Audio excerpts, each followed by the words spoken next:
Moi bon día, benvidas e benvidos a este estudio de radio improvisado no que hoxe se convirte o arboreto autóctono da Cortiña, este maravilloso espazo natural ao pé do paseo fluvial do río Xuvia e da Fraga Máxica. Arrancamos dende San Sadurniño este coloquio de conexión de Europa. Benvidas e benvidos a Sementando o Futuro no Rural, un espazo de reflexión sobre o futuro das nosas aldeas, no corazón da feia da plantación. Entre plantas, saberes e comunidade, abordaremos o despoboamento, un problema evidente que afecta a unha grande parte do noso territorio, pero tamén, e sobre todo, falaremos das oportunidades que existen para manter vivo e dinámico o territorio. Compre iniciar, presentámonos, por qué, que di somos, é importante, e por que vinos aquí, e vos convocamos. Pois moi ben, este coloquio está organizado por EMUGA, Radiofusión, a Asociación de Emisoras Municipais Galegas, na que estamos agrupadas as emisoras municipais que existen en Galicia. Este programa forma parte do proxecto Conexión Europa, un proxecto que conta co apoio da rexión da Comisión Europea e que producimos entre as asociacións de emisoras municipais galegas, andaluzas e catalás, EMUGA, EMA, La Xarxa e Radio Televisión Cardedeu. Máis de 150 emisoras locais en rede colaborando nun proxecto radiofónico para dar a coñecer os proxectos e iniciativas que contan con fondos que veñen de Europa, evidenciando que Europa está no día a día das nosas vilas e aldeas. Hoxe, Xosé Cendán, a voz de Radio Televisión EUME de As Pontes, e eu, Ana Santiago, dende Radio FM, conduciremos este programa no que o mundo rural, as nosas aldeas e o seu desenvolvemento serán os protagonistas. Eis a intención deste programa, sementar futuro no rural. Este coloquio pretende ser un espazo de reflexión, un espazo no que, ademais de falar dun dos problemas máis importantes do noso rural, o despoboamento, coñeceremos iniciativas, propostas e proxectos que están a contribuir a revitalizar as nosas vilas e aldeas. O despoboamento e o envellecemento da nosa poboación rural serán o punto de arranque do coloquio, debuclaremos este tema e intentaremos pescudar nas posibles solucións. Para abordalo con rigor, contamos con 3 mulleres expertas en distintos aspectos. A súa visión é imprescindible para afrontar a temática con rigor. E temos que agradecerlles que nos acompañen e compartan a súa experiencia e coñecemento neste coloquio. Acompáñanos a secretaria xeral do Sindicato Labrego Galego, María Ferreiro, a xornalista Claudia Morán e a consultora especialista en Axenda 2030 e proxectos europeos, Raquel Piñeiro. Con elas abordaremos os moitos aspectos deste problema tan real como o valerado do rural e con total seguridade aportaremos tamén posibles solucións. Ao longo do programa contaremos, ademais, con máis colaboracións. Visitaránnos persoas da contorna que están levando adiante proxectos que axudan a revitalizar non só este concello, senón tamén toda unha comarca. E pedimos tamén a vosa colabora como público, porque seguro que tedes preguntas, comentarios ou observacións que a vos seguro poden axudar a debullar este problema. Na entrada do noso estudio improvisado, tedes un panel no que vos temos lanzadas un par de preguntas.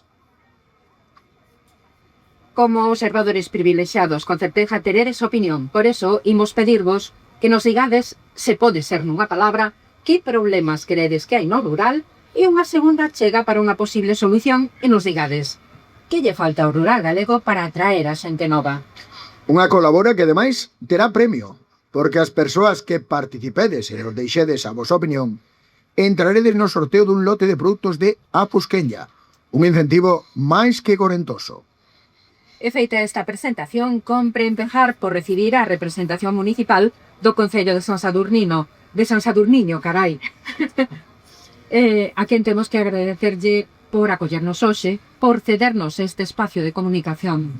Agradecemento para esta xornada especialmente, pero tamén polo apoio permanente que o Concello ten coas iniciativas de EMUGA e Radiofusión, estas propostas que levamos adiante. Acompáñanos hoxe Manolo Varela, que é concelleiro de desenvolvemento do territorio do Concello de San Sadurniño e que vai darvos a benvida. Moi bon día. Hola, bo día. Bueno, pois... Tens que disculpar que ando frenético por aí pola feira. Bueno, benvidos... Día intenso desde as 7 da mañá. Por lo tanto, bueno, benvidos aquí a San Sadurniño. Creo que vamos ter unha feira que vai prometer, xa os últimos anos foi espectacular, polo tanto, nada, un pouco máis que decir que a disfrutar do día, que creo que vai a previsión é boa, e pouco máis que decir. Mas que disculpar que agradecer a Manolo polo arduo traballo que fixestes, que facedes e que faredes, porque nós estamos na feira unhas horas, pero a feira ten o previo, o durante e o despois, non? Efectivamente, isto xa, bueno, fochedes coñecedores de como evoluciona todo isto desde pola mañá. Oficialmente a feira empeza ás 10, pero pa sorpresa de todos, bueno, xa o ano pasado pasaba, que a xente xa empeza a comprar ás 9:30, ainda a xente está montando os postos e xa están aí presionando para comprar e é espectacular, non? E isto pois vai ser pois hasta as 8 ou máis, é dicir, porque aquí oficialmente pecha ás 8, pero bueno, se hai afluencia de xente, os postos agradecen que siga pa diante e que atendan e que vendan moito, que é do que se pretende, non? Bueno, pois unha vez feita esta benvida, agradecer a Manu Varela que nos acompañara precisamente para abrir oficialmente este coloquio. Moitísimas gracias, Manuel Varela, responsable de desenvolvemento territorial do Concello de San Sadurniño. Bueno, que che parece, Xosé? Arrancamos xa con este coloquio. Creo que xa estamos máis que preparados, así que se che parece, imos aló. Pois arrancamos logo e principiamos con este coloquio no medio da Feira da Plantación, unha feira que conta con case 30 edicións. Claramente unha historia de éxito. Unha cita que se repite cada último domingo de abril nesta maravillosa leira da Cortiña, en a que a planta ornamental, a flor, a horta e a produción primaria son as protagonistas. Unha historia que empezou como unha iniciativa veciñal. Unha historia que empezou como unha iniciativa veciñal da man da xa extinta Asociación Cultural Recreativa e Medioambiental Bidueiro. O seu obxectivo era recuperar unha feira tradicional que deixara de facerse a finais da década dos 60.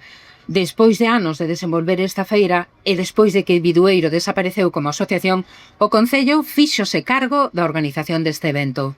E hoxe, case 30 anos despois, esa idea inicial que podría parecer unha loita contra os xigantes que son as áreas e centros comerciais é unha historia de éxito evidente. A vista está que a convocatoria é un éxito, pero ademais é o porque se está a recuperar un deses espazos tradicionais nos que o produto local, a artesanía e o contacto con modelos de agricultura ecolóxica que empezan a ser moi demandados, volven espertar o interese. E tanto que sí, porque ademais recupérase un elemento de dinamización social imprescindible, porque as feiras foron, e son en xeral, algo máis que un espacio no que mercar, son unha excusa magnífica para relacionarnos, para pasar un rato en comunidade. O espazo é significativo e acolledor, e o tema intenso e complexo. Imos, pois, mergullarnos neste o noso territorio e facer unha pequena análise de como é esta a nosa Galicia a nivel poboacional e territorial. Seguro que todas coñecedes a canción dos Resentidos Galicia, sitio distinto. Pois cando falamos da forma de habitar o territorio, Galicia tamén o é. Máis de 31.000 núcleos de poboación dispersos polo país. Aldeas pequenas e encravadas nos vales e nas costas, nas montañas e nas rías. Case tantos como no resto do Estado xunto. Esa é a nosa herdanza histórica e xeográfica. Pero este patrimonio está a esmorecer. Hoxe unha de cada 14 deses núcleos está completamente baleiro. Son case 2.200 aldeas sen ningún habitante. Case o dobre das que había hai 20 anos. Non é un fenómeno novo, pero si un fenómeno que non para, coa excepción de 2023. A cifra non deixou de medrar en ningún dos anos das últimas décadas. E non son só as aldeas xa abandonadas, hai outras que só viven persoas maiores de 65 anos. Non están baleiras aínda, pero o reloxo corre. O que está en xogo non é só unha estatística, é a desaparición dun xeito de entender e coidar o territorio.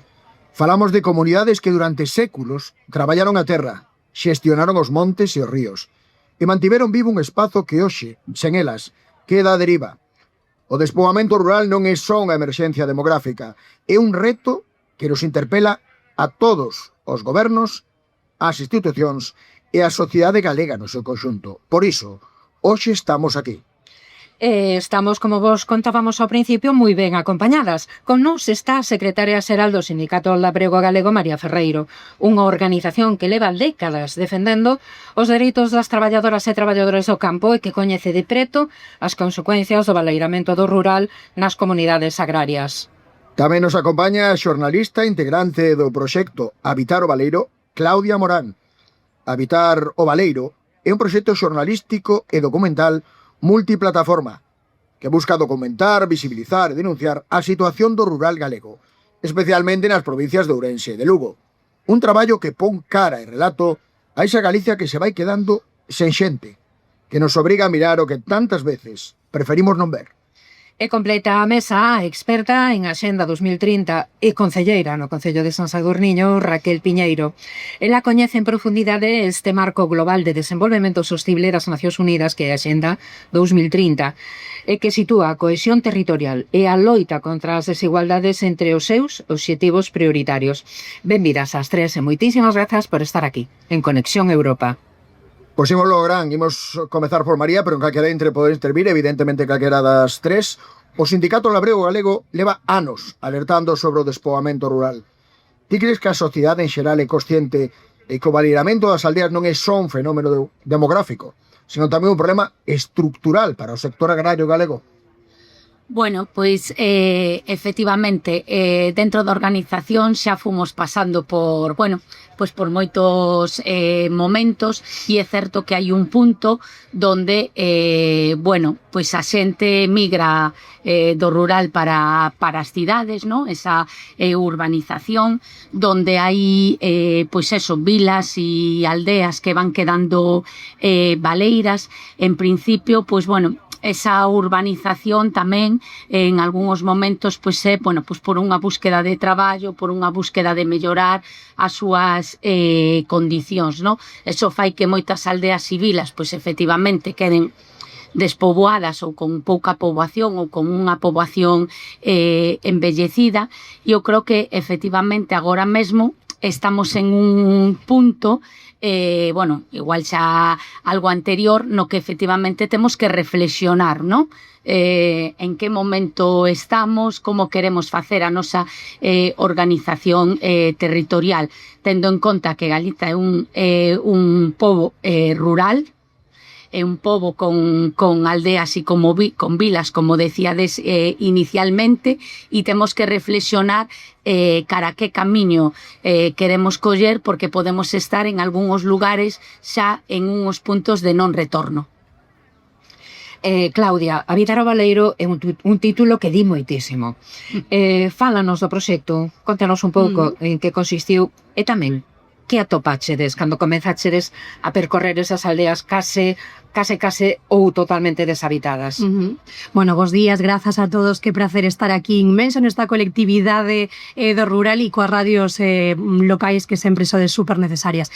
Habitar o Baleiro é un oxímoro no seu propio nome, no? O Baleiro teóricamente non debería de estar habitado, pero está-o. Entón partimos un pouco desa idea, no? O rural en Galicia, como ocorre tamén no Estado español e como está acontecendo en Europa, está sufrindo este proceso de abandonamento das zonas rurais por onde se está concentrando maioritariamente a industria, a forza de traballo, etcétera, con todo o que se supón para o sector primario, por exemplo, no? Ou para as persoas que simplemente queren fixar a súa vida en unha contorna pois natural, porque ao final pensemos que as persoas somos tamén parte da natureza, inda que non se esquezan, non? Non só son a fauna e a flora. Entón, bueno, partimos desta idea de que hai xente vivindo ali e de que hai xente que merece vivir ali cos servizos básicos dos que todas as persoas podemos disfrutar pois vivindo nas áreas urbanas. E digo vivimos porque eu, que son millennial, como as miñas compañeiras e compañeiros de proxecto, quereríamos vivir nun área rural, e o mellor non rural no sentido periurbano, sino no rural, e non o facemos non porque non queiramos, sino porque non podemos, porque temos os traballos instalados sempre nas mesmas zonas, non? E non vemos oportunidades nas zonas rurais alén do sector primario que é unha opción fantástica, pero que debería de haber máis e ademais que repercuta no territorio dunha maneira positiva, non? Entón, sí, atopamos xente moi maior, como comentabas, xente que vive con moita soidade, pero tamén atopamos gromos verdes e cousas positivas de xente que se organiza para dinamizar e para fixar poboación. O que é lamentable é que en demasiadas ocasións sai da vontade da xente e non ten unha transversalidade de apoio institucional coordinado detrás, non? Entón, bueno, ese é un pouco o punto, as luces e as sombras. Raquel, a Axenda 2030 fala de non deixar a ninguén atrás. En que medida o despoboamento rural é unha vulneración dese principio? Estamos tal vez a deixar atrás comunidades enteiras no noso propio país? Bueno, a ver, a Axenda 2030 é un marco metodolóxico de traballo. Entonces, xa vos antes facíades unha especie de mapa característico, digamos, o que é o despoboamento, falando de moitos núcleos de poboación. María e Claudia falaban antes de como afecta o mercado laboral, digamos, e que a xente, ao final, se vai a zonas urbanas, porque é onde están as oportunidades. Non hai que esquecer que todo ese marco de non deixar ninguén atrás, o que temos que facer, entendo, desde en rede, como falabas ti, Xosé, cando facías a introducción, veciñanza, tecido asociativo, institucións políticas, ten que haber unha política pública que integre ese principio, pero telo que é aterrar as necesidades do territorio. E a donde estás? Por exemplo, de todo o que se falou aquí, San Sadurniño é un concello que ten 100 km cadrados de extensión, cunha densidade media de poboación de 27,90. Temos 2.783 persoas en 172 núcleos de poboación. E a pesar desas dimensións, se comparas con outras zonas baleiras das que fala Claudia, estamos moitísimo mellor, porque hai que ter en conta, no contexto, que estamos moi próximos a unha zona industrial. Ferrol, que non deixa de ser unha cidade, nos queda 20 minutos. Entonces, temos moitas ventaxas da localización na que estamos, pero ao mesmo tempo, antes falaba Claudia, bueno, luces e sombras, aquí tamén as hai. E apuntaba María un pouco a eso. A veces a proximidade a zonas industriais, e eu creo que María aí pode estar de acordo, ten un efecto moi destructivo, se ti queres, no sector primario. Porque o sector primario, máis alá dunha visión bucólica que eu defendo o sector primario, pero o sector primario necesita un contexto e unhas condicións para que se poida desenvolver. E é duro traballar no sector primario. Isto é así.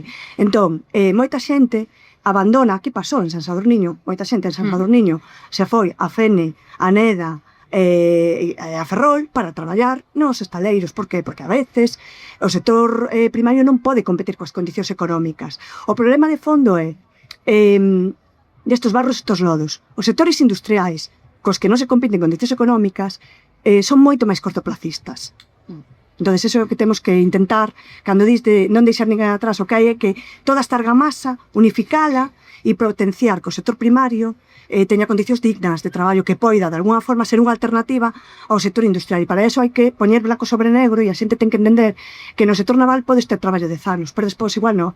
E o sector primario é máis garantista, se te queres, e garantiza realmente o relevo xeneracional, e ao final é a ferramenta máis cohesión. Cando falamos de cohesión territorial e de cohesión social, falamos de que realmente o sector primario é o único sector que de verdade garante que eso sería real. Na miña opinión, bueno, aquí pode falar moito máis María, pero eu creo que é así.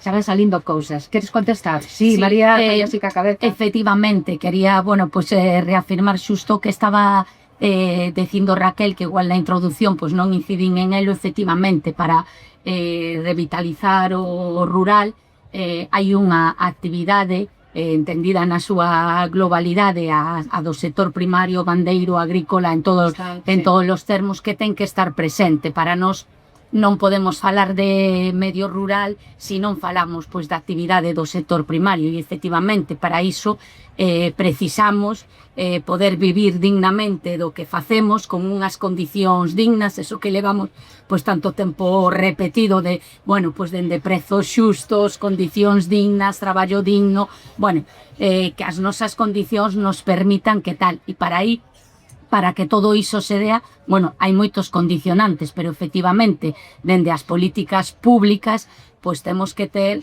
claridade nas accións e nas medidas que proponos para que eso sea posible. E eu simplemente puntualizaría aquí que no noso traballo en Habitar o Baleiro facemos moito fincapé na importancia do sector primario e de que as aldeas estean habitadas polo traballo da terra, que fan tanto as persoas como os animais, ¿no? Porque eso é imprescindible para previr algo tan grave como os incendios forestais que o verán pasado arrasaron centos de miles de hectáreas en Galicia. E iso é gravísimo, porque é estragar o patrimonio natural, ¿no? E o patrimonio onde, insisto, viven persoas, aínda que sexan poucas ou estean en dispersión, ¿no? Entón, claro, é importantísimo manter vivo e en condicións dignas ese sector primario. Vale, e é unha apuntada final e con isto acabo o debate. Además, falo demais. Non acabo, pero quero dicir que tampouco vou a ocupar demasiado espacio, me leva pouco tempo. Eu encontro un fío conductor entre o que acaba de decir María e Claudia. Dixo antes, o comentou María na presentación inicial, que é a ordenación do territorio, que ten que ver con isto. Xusto, a ordenación do territorio, ao final, necesita unha política pública de envergadura, porque se eso non se fai de forma estructural, o que vamos é parcheando. E, ao final, moitas das situacións que hai hoxe venen aí, la inexistencia nunha política integral de ordenación do territorio, que teña que ver co que di Claudia tamén, que decía antes María. Eu tiña anotado territorio, porque realmente está moi ben empezar a falar de territorio. A ordenación do rural ten que ser ordenado tamén, territorio. E porque ademais é unha parte moi importante, cando unha aldea se baleira, unha parte que estaba ordenada no principio desordénase. É dicir, nas aldeas desaparece quen traballaba a terra, quen xestionaba o monte, quen xestionaba todo eso, ese tecido que ordenaba un territorio desaparece. E iso ten moitas cousas por detrás, e descoloca algo que empeza a ser fundamental, que o sector agrogandeiro está feble e dificulta algo que empeza a ser moi importante, que é a soberanía alimentaria. María, ti que opinas desto? Bueno, pois... María, eu digo María, pero por favor, o debate está aberto para todos. Bueno, nos como organización que participamos tamén dentro da Vía Campesina, unha organización internacional que quen acuña o termo de soberanía alimentaria, pois é como un principio básico, vale? Entendemos que dende aí é dende onde se ten que facer a construción. Eu creo que este debate de soberanía alimentaria está en este momento como moi vixente con toda a situación global que estamos a vivir. Bueno, a veces cuando vemos cuestións que podemos ver moi lonxe territorialmente, pero creo que en este momento temos que achegalas para ver isto que implicacións e que consecuencias ten para nós como persoas e como povos. Nos defendemos a soberanía alimentaria e a alimentación como un dereito básico, que eu creo que, aunque debería ser tamén básico que todos o coñeceramos, creo que estamos en tempos nos que o temos que repetir para que a cidadanía sea consciente de todo iso, e dentro de iso, pois a alimentación a deberíamos ter garantida, e garantida en unhos termos non só de comer, senón de alimentarnos de unha maneira san e nutritiva, donde todos como cidadáns e como consumidores e consumidoras pois deberíamos ter este tecido garantido. Entón, é dende aí, dende as políticas locais, dende as actuacións locais, pois dende o revitalizar e recuperar estas feiras e estos mercados, este contacto directo cos produtores e coas produtoras, é dende aí, dende onde creemos que esa soberanía alimentaria, pois, bueno, que é o froito e o camiño a facer. Encantame este tema que estades comentando, porque se vos fixares, todo o mundo agora está co healthy, co produto biolóxico, non me sairá, dos produtos bio ecolóxico, do kilómetro cero, nos restaurantes onde imos, etcétera. Pero, claro, ás veces non vemos o vencello, as persoas que vivimos nas áreas urbanas, entre o importante que o rural para obter todo iso, ¿no? E non nos preguntamos que tipo de modelo tamén se emprega no sector primario, porque realmente o mellor modelo e o máis respetuoso coa xente que o traballa é un modelo extensivo, a ver se non me lío, é extensivo e non intensivo. Ás veces falamos de decrecer, ¿no? que causa como moita polémica. Isto debe ser que deberíamos consumir menos carne, menos tal, pero claro, estamos afeitos a isto de ter todo o que queremos en todo momento, de explotacións enormes, etc. Pero que impacto ten iso na nosa saúde e que impacto ten tamén nas comunidades rurais que traballan no rural, ¿no? Temos que preguntarnos iso, porque ao final sí queremos bo produto, queremos kilómetro cero, pero mellor non queremos pesticidas en exceso no que comemos, ¿no? E iso, bueno, pois o mellor necesitamos apostar por modelos que reviertan positivamente na población rural, porque tamén van reverter positivamente no que inserimos, no noso benestar e tamén no noso coñecemento. Ollo, hai centros de distribución nos que comeza a haber ovos fritidos envasados ao baleiro. E claro, vai haber un momento que a rapazada que non teña ningún tipo de conexión co rural, porque xa non vai ter aboas nin avós nas zonas rurais, pois non saiba de onde ven un ovo. E iso tamén é moi grave, ¿no? Para o concepto que temos como seres humanos e o que supón o mundo e a importancia de conservar o natural e o rural, ¿no? En caso, Claudia, que dicía en habitar o baleiro, latades con imaxes e palabras, que os merece unha forma de ver, dades visibilidade ao problema, pero aquí isto moi importante tamén o é que tamén narrades a resistencia, que o mellor se nos esquece un pouco esa outra visión, ni moito menos somos sumisos. Claro, é que non o somos, é que as persoas que viven no rural, sexan maiores ou non o sexan, existen e teñen unha vida, teñen unha experiencia, teñen un discurso, e de todas esas persoas pódese aprender moito, porque ás veces... Son memoria, ¿no? Sí, e a ollada que pousamos ás veces no rural temos que sacarlos un pouquiño de prepotencia ou de soberbia, ¿no? Que non somos a civilización urbana a que ten que ir a ensinar a xente que está a monte no rural como ten que vivir, ¿no? Eso non é correcto.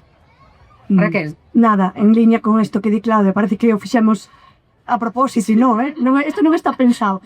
Pero, efectivamente, a veces hai certa condescendencia, que ninguén me entenda mal, das zonas urbanas ao rural. Entonces, aquí, aliñando un pouco todo isto que se está falando, que hai moito debate, que iniciou aquí María, para a soberanía alimentaria, cando se deteriora o sector primario das zonas rurais, hai un elemento que está vinculado coa soberanía alimentaria, que é o traballo comunitario.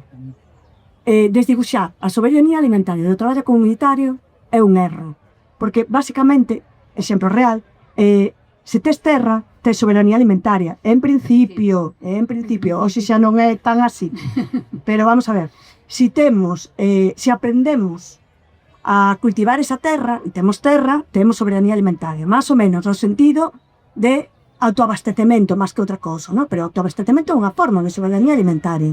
Entón, concellos como San Sadurniño, por exemplo, sí que teñen un papel principal neso, porque aquí aínda hai moitísima xente que ten unha horta, consume e que come o que planta. E eu creo que iso tamén hai que a veces poñelo no centro, porque o certo é que as xeracións que vimos detrás non lle damos valor a iso, probablemente porque non o fan por nós. Aquí é habitual, si ves a zona urbana e ves fin de semana comer a casa da tua nai, levar os ovos, levar patacas, non, somos un pouco despensa, eso é certo. Pero iso vai chegar un momento cando esa xeneración de xente a partir dos 65 moi vinculada á terra, porque además non entenden a vida sin ese vínculo ao leiriño, que vai a pasar, que é o que di María. Entón, eu creo que aí, igual que no seu día se facían e se fixeron moitísimos programas de alfabetización digital para que a xente de 60 aprender a conectarse, teníamos que facer programas de alfabetización agraria para que a xente nos colexios aprenda a plantar unha leituga, porque é unha ignorancia e unha... xa se fai, pero hai que facelo máis. E eses programas sí que son necesarios, porque non somos conscientes de que realmente a soberanía hai fórmulas locais que realmente se pode conseguir, pero hai que aprender. Pois, mirade, é un momento excelente para presentar ao noso seguinte convidado, porque vamos a unir moi ben este proxecto do que nos vai a falar a continuación, porque é un proxecto que deixa pegada no territorio, pero que ademais fai unha función que Raquel e Claudia decíades que poñer en valor os produtos de cercanía. Eso que tomamos os tomates que plantamos, pero nos sobran. Pois o proxecto do que nos vai a falar Manolo este. Imos falar do Centro de Transformación a Fusquenlla. E ninguén mellor que Manuel Varela para contarnos como se xestiona este centro, porque ele é unha das persoas que o leva adiante e en que consiste a Fusquenlla, que ademais está medrando de unha maneira impresionante. Manuel Varela, ademais de participar na xestión do centro e concelleiro de San Sadurniño, e vamos llegar xa a palabra. Benvido, Manolo. Ben allá, ¿no? Bueno, Estira. Bueno. Se decía que a Fusquella non é un nome baladí, evidentemente, é un nome cargado de historia. Así se chamaba esa hermandade que en 1431 se alzaba contra a opresión feudal. E non é casualidade, este centro de transformación alimentaria nacía tamén como unha aposta por outro modelo fronte ás grandes cadeas de distribución e os mercados globalizados. Manolo, como xorde esta interesante idea? Bueno, pois xorde a partir de cursos que se facían aquí en San Sadurniño e en torno ao tema do sector primario, non? Aquí traballamos sobre todo cara a charlas formativas, bueno, de todo tipo, orientadas ao tema da fruticultura, apicultura, agricultura ecolóxica. E nesas charlas, claro, o discurso que se viña dando é o tema da transformación, o valor engadido dos produtos e tal. Claro, estamos falando dese discurso que viña dar as charlas, pero creo que faltaba aí unha parte importante que era eso está ben, pero os pequenos produtores non poden transformar pola cuantía económica que supón un centro de transformación de máis, non? Entón, bueno, pois ese era o debate que se daba ao final con pequenos produtores. Entón, bueno, pois a cabeza empeza a darlle voltas e no Estado pois había outros exemplos. A par, máis ou menos, estaba tamén Brión, eles a iniciativa arrancaron con antes, a nivel administrativo tiveron máis axilidade. Nosotros aquí en San Sadurniño o problema é que non tiñamos espacio físico para poñela.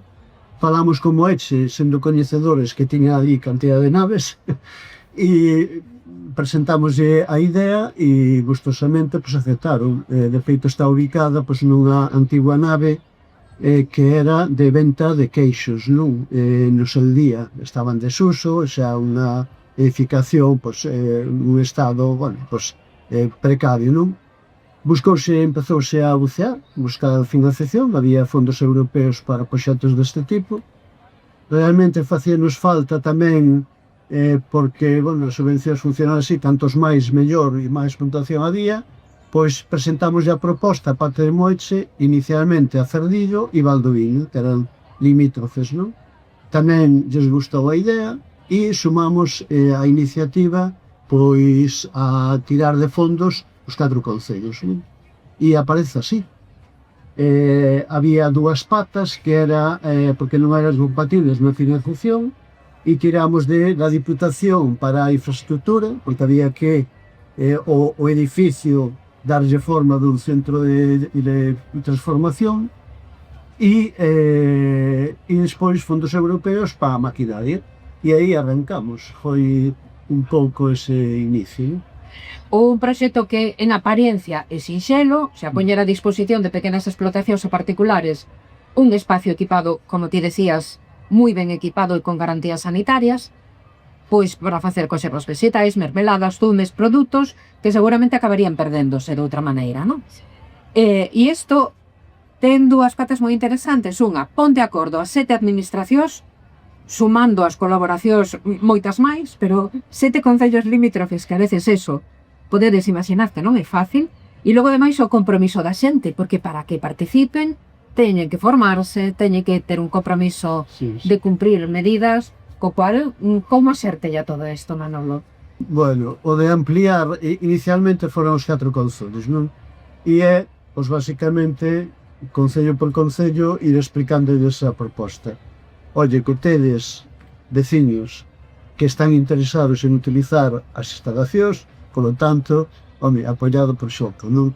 E vas petando porta a porta e, bueno, pois ao final sumouse a eses 4, pois Cedeira, Narón e As Pontes, non? E seguimos petando nas portas, porque son máis. E despois o outro, pois é a base de publicidade, agora xa prácticamente anda solo, pero inicialmente, bueno, se fixera unha campaña curiosa nos 4 concellos iniciais, con charlas, e, bueno, tirárase con esas charlas e a difusión que se fixo, pois arrancar co primeiro tanda de xente. Anualmente facemos unha formación, hai listas de espera. Hai que decir que a día de hoxe Pois a formación, non quero dicir a xente que utiliza, porque despois hai xente que, bueno, pois igual se lle fai grande e van quedando polo camiño, non? Pero a formación pois pasa de 120 persoas, e igual me quedo corto. Coa formación actualizada, porque hai que actualizar, aí entrou maquinaria nova, polo tanto é necesaria, é unha exixencia que se formen con esa maquinaria nova. Ti podes ter unha formación X, pero se entra maquinaria, pois tens que actualizar. Bueno, a día de hoxe podemos estar falando de cerca de 90 persoas. E agora me ven á mente unha cuestión que a pena que non estuve aquí unha das produtoras, que son as mulleres que en maior medida son elas as que están aí, posiblemente pase do 70% de xente que está utilizando, e aquí no posto, precisamente, pois as que están o 100% son mulleres. É dicir, aí están vendendo unhas que xa teñen a súa marca, que eran marcas que aparecen que antes non existían, non? Porque vendían en fresco e, bueno, pois están transformando. Ahora mismo, das que puideron vir, son 3, que son, bueno, unha de Valdoviño, 2 de Vilar Maior. Estamos falando de que aquí aparece xente tanto do Concello dos limítrofes, como hasta do Leidos. Aí hai unha rapaza que ven do Leidos, que tixa formación, está facendo así o seu aliño e outras fórmulas. Bueno, e iso, bueno, pues aí estamos falando de que as que están aí dando a cara pola Fosqueña, pues son todo mulleres, non? E, bueno, o proxecto máis ou menos é así. Tamén hai que dicir que a Fosquenlla consta de 2 obradores. Temas administrativos, máis que nada. Estamos falando de zona de horta e froita para transformar, e o outro é de mel. Os pasos que se están dando é para que o xestione unha asociación potente que é aquí na comarca, que é das Pontes, que é a Casa do Mel. Estamos falando dunha asociación que ten perto de 400 socios, non? E, bueno, a idea falta ultimar o contrato, o convenio de cesión, para que xestionen eles. A outra parte, a xestión, pois é cara a montar entre as produtoras, a administración de produtores, unha asociación que acaben xestionando. Ahora mesmo estamos, entre comillas, con unha especie de directiva, chamamos de grupo de traballo, que son os que estamos aí tirando de Ozaña. Seguramente siga habendo demasiada xente que siga confundindo a Fosquenlla como obradoiro de conservas.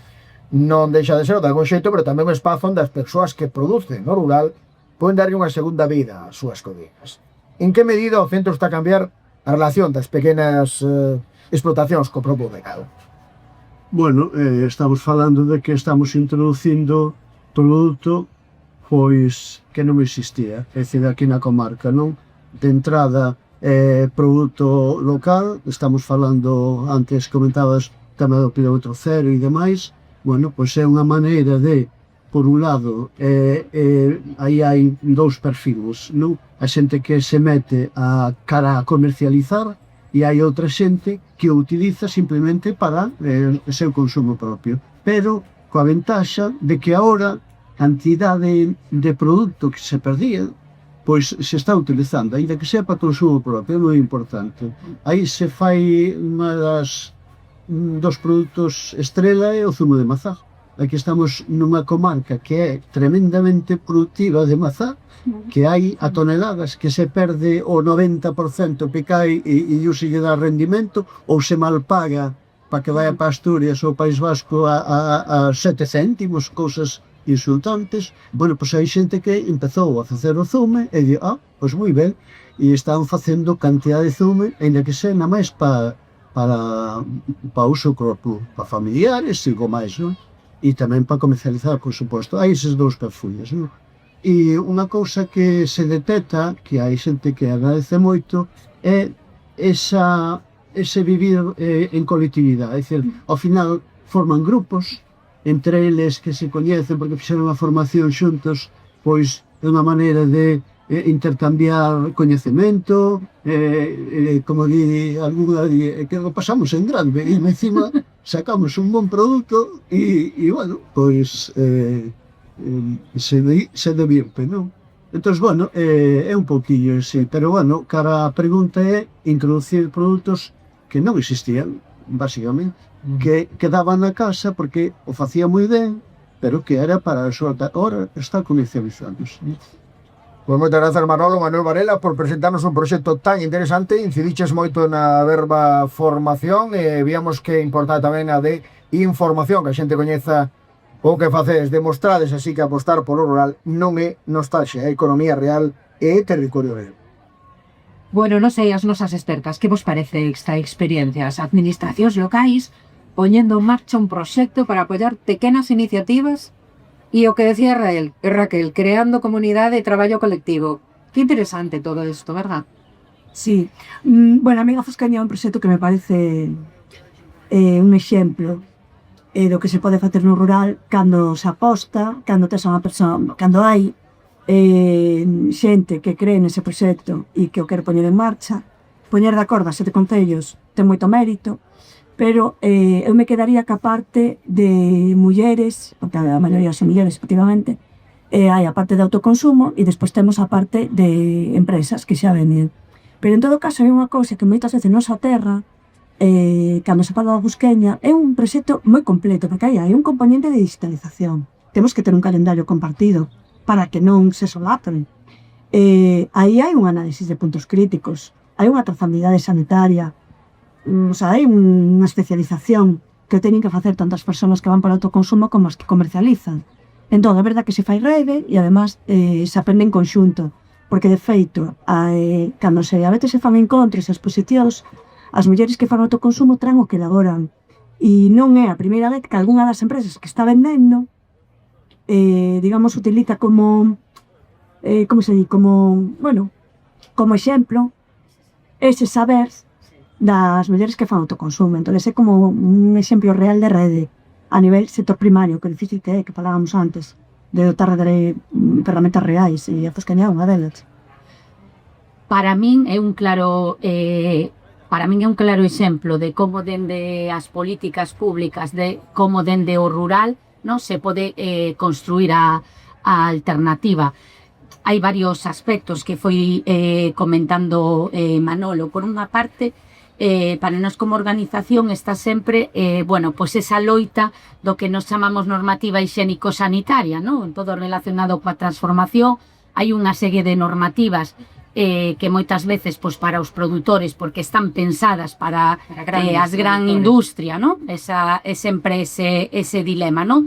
De para quen saen as normativas e con que criterios, non?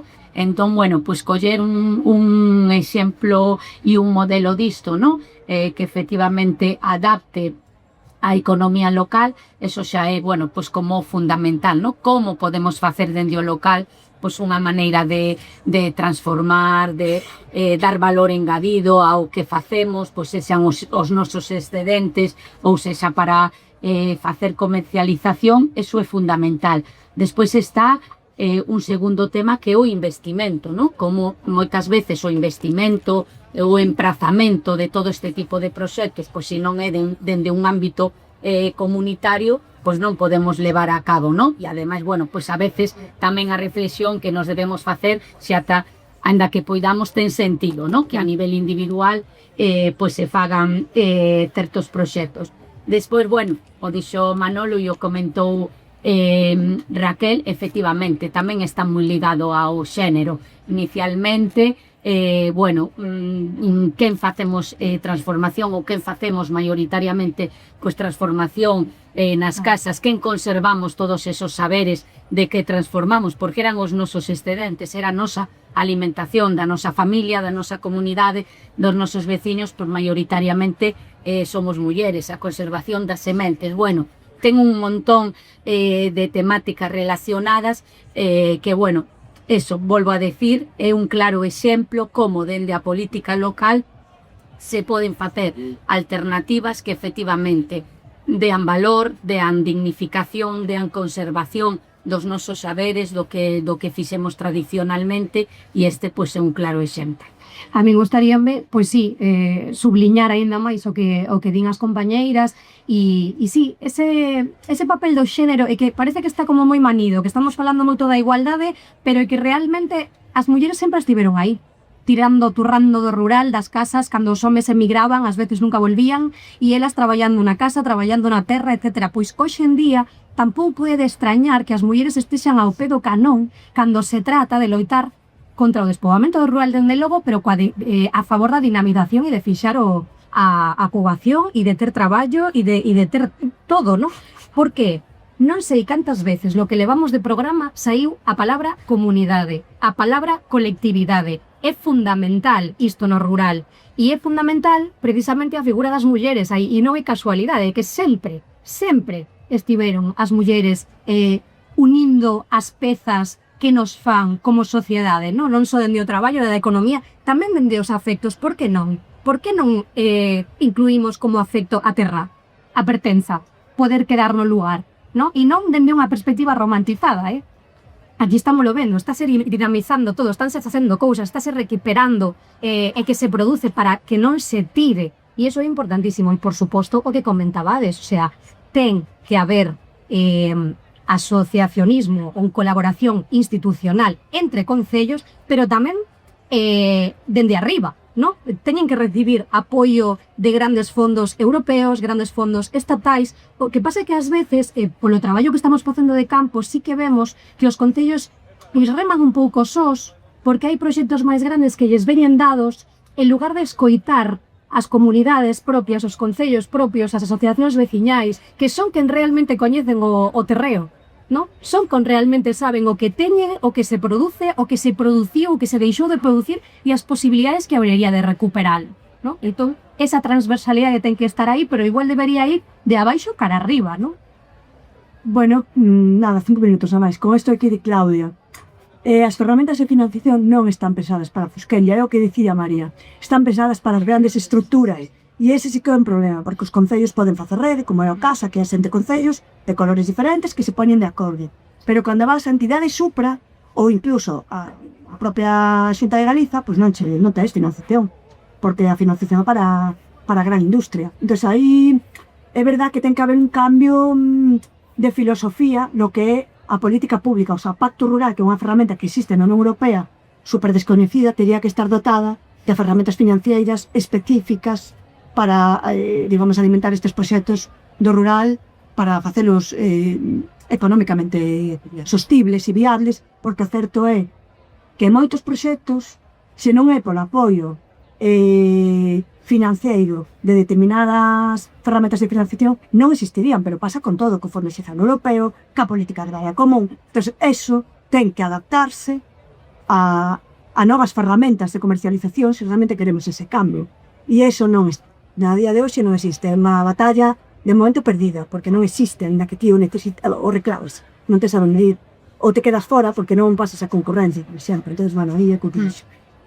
Unha idea que creo que máis que estendida xa a día de hoxe está moi interiorizada, é que o problema para que a xente quede no rural, é que as condicións de vida non son suficientemente dignas e non ofrece oportunidades de futuro. Supoño que non compartís esa lectura, ou polo menos non a grosso modo. Quen quere? Eu podo intervir, non pasa nada. Hai posibilidades creadas dende as colectividades, pero falta apoio, e que ten que haber. O sea, hai, mira, a cooperativa Carqueixa, por exemplo, ali en Lugo, ¿no? Que é Carneca. Fan un traballo maravilloso, por certo, tamén son mulleres, a gran maioría delas, ¿no? Na Ulloa, que é o corazón de Galicia, Dios mío, quen levan esas explotacións? Ana da Cernada, que é unha muller de 42 anos e que está aí dando callo tamén para protexer o territorio de proxectos que o poden estropear, ¿no? Como é o caso de Ulloa. Claro, efectivamente. As mulleres do mar, as mariscadoras, o sea, que son mulleres bravas, afoutas, que coñecen o terreno e que son loitadoras, que non están polo xego e xa está. Son loitadoras e reivindican, ¿no? Entón, claro que hai gromos verdes, pero eso, hai que escoitar a estas persoas e hai que apoialas, e non son de os concellos, que ollo, os concellos, moitos deles gracias ao CEO están moi implicados, no? Pero ten que haber moito máis apoio para que as cousas funcionen, no? Sí, eu por engadir, eu creo que aquí hai como unha loita, e o vivimos en infinidade de cuestións, ou prácticamente en todas, como que hai unha loita entre dous sistemas, non?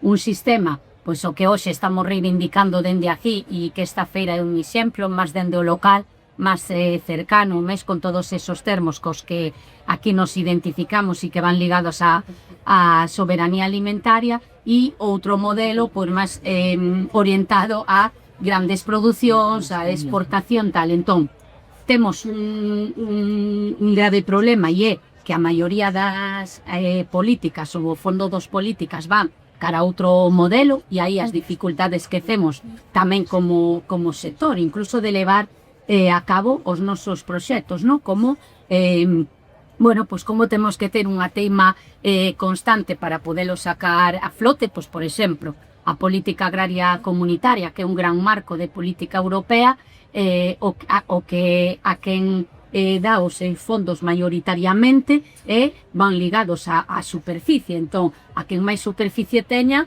máis fondos cobra, non? E, bueno, primeiro, que sea un sistema que nos perxudica totalmente a nivel galego, pola estrutura territorial que temos, pero a maiores que nos pon en dificultade con esas grandes producións. E aquí sí que quero decir unha cousa, que non é tanto dende o ámbito local, pero sí dende o ámbito galego.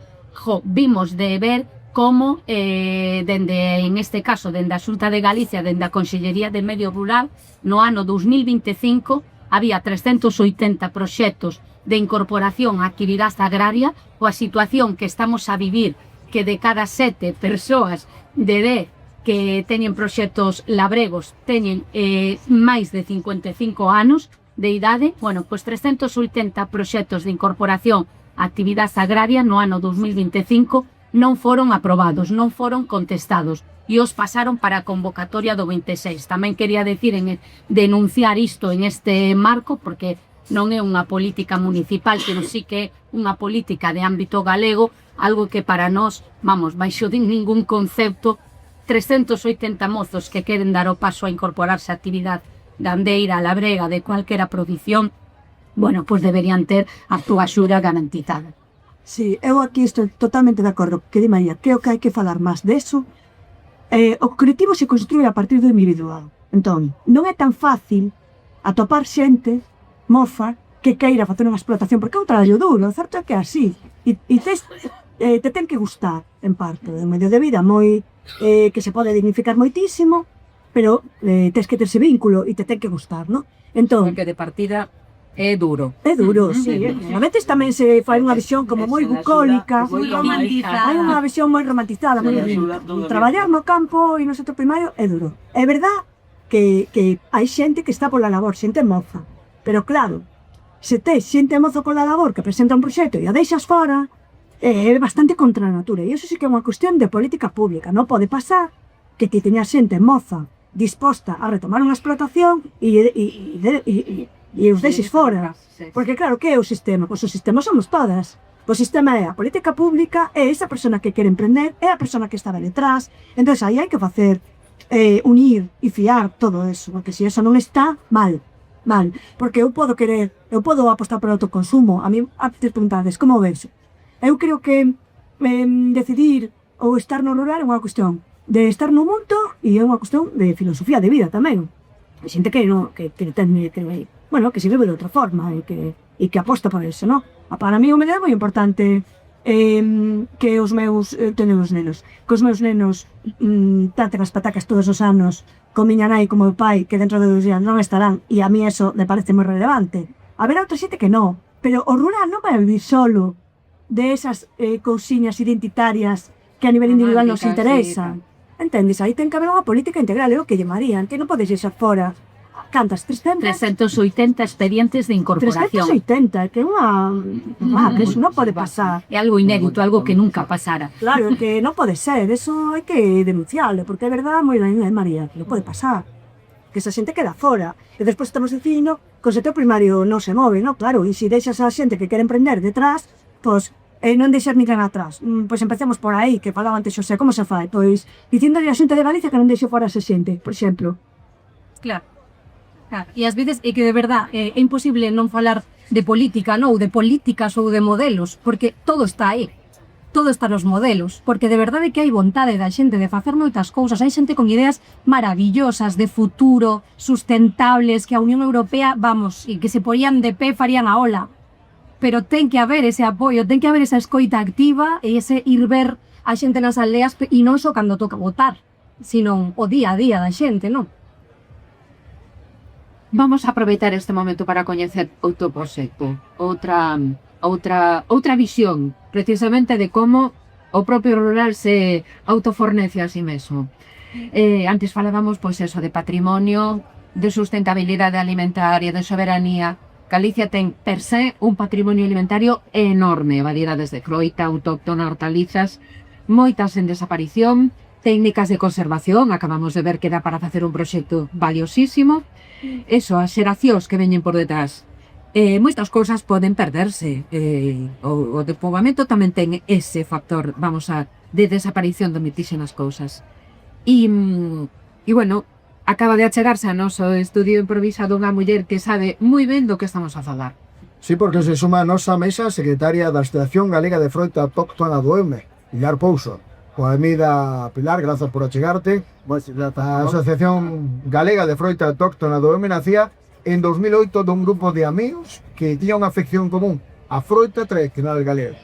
Pois, o que empezou como un pasetempo, creo que se convertía nun proxecto de recuperación patrimonial con moito calado. Estamos no certo, Pilar? Sí, o certo é que efectivamente o momento foi un grupo de xente que hizo na Loeu e andan con tres, basicamente eu, os guiedos, que tiñan como, digamos, a inquietude de preservar castes e especies de froita autóctona que estábase perdendo. Estábase perdendo porque, bueno, estaban en cercas privadas de familias, ou moitas delas heredadas de antepasados, estaban aí, ou se conservan, se multiplican, se propagan ou permanecen. Seguro que ninguén padece, ¿no? Entón la tela que son, empezaron un pouco con esas fincas privadas, intentando ocuparlas, intentando darle visibilidade a esa froita que todo ten esa terras. Por sorte, conseguindo o apoio de seus amigos, que é moi importante, aportando unha finca maior donde poder, digamos, amentinar todas esas especies que se estaban perdendo, ¿no? Ese é un pouco o origen digamos, a solteira que temos aquí ao lado, tamén en cada terra, que é gracias ao pobo do Concello, sino un pouco tencino. O Concello sí está apoiando institucións máis ao longo do Concello, país atopando con outros, vamos a estar isca. O apoio é mínimo, por non decir nulo, non? Que é unha pena, porque sería fundamental para todo o sector con ser máis a logo que está sendo aí, non? Pero bueno, por sorte vamos tendo bastantes variedades xa. Non era importante porque de castis que se están recuperando, de sistema de medis. Feito, un estilo mental da sociedade é que non se perdan as castes e tan entretenente, se podan multiplicar para vosotros podas levar a súa propia finta, a súa taza e que non se perda. Raquel, ¿qué voy a decir? Sí, bueno, quería dar las gracias porque a verdad que a utilidade sempre sentí contento e participa, é unha muller moi innovadora e moi aberta e que era algo discutir sempre así.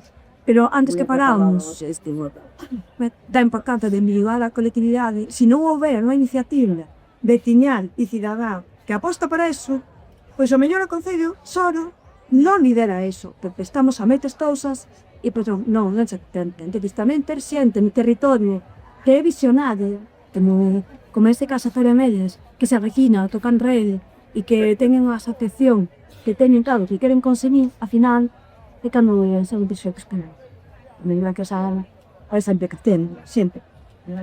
Sí, bueno, na asociación hai xente que leva ainda máis tempo de que levou en Cavilla, porque eu empecé a colaborar agora por unha parte que te tene máis tempo libre, se girar no traballo, ocupaba moito día, pues ahora temos máis tempo, entón, pues, sobre todo na parte administrativa da asociación, que leva moito tempo facelo, e non teñen un traballo agradable. Papelos, fundamental, e tal, a xente máis xoven que está na asociación, ten o problema de que traballan outras cousas, e isto non é, digamos, un traballo a tempo total, sino que é algo que se fai a maiores de traballo da xente, quando tal é máis equipe de la vida.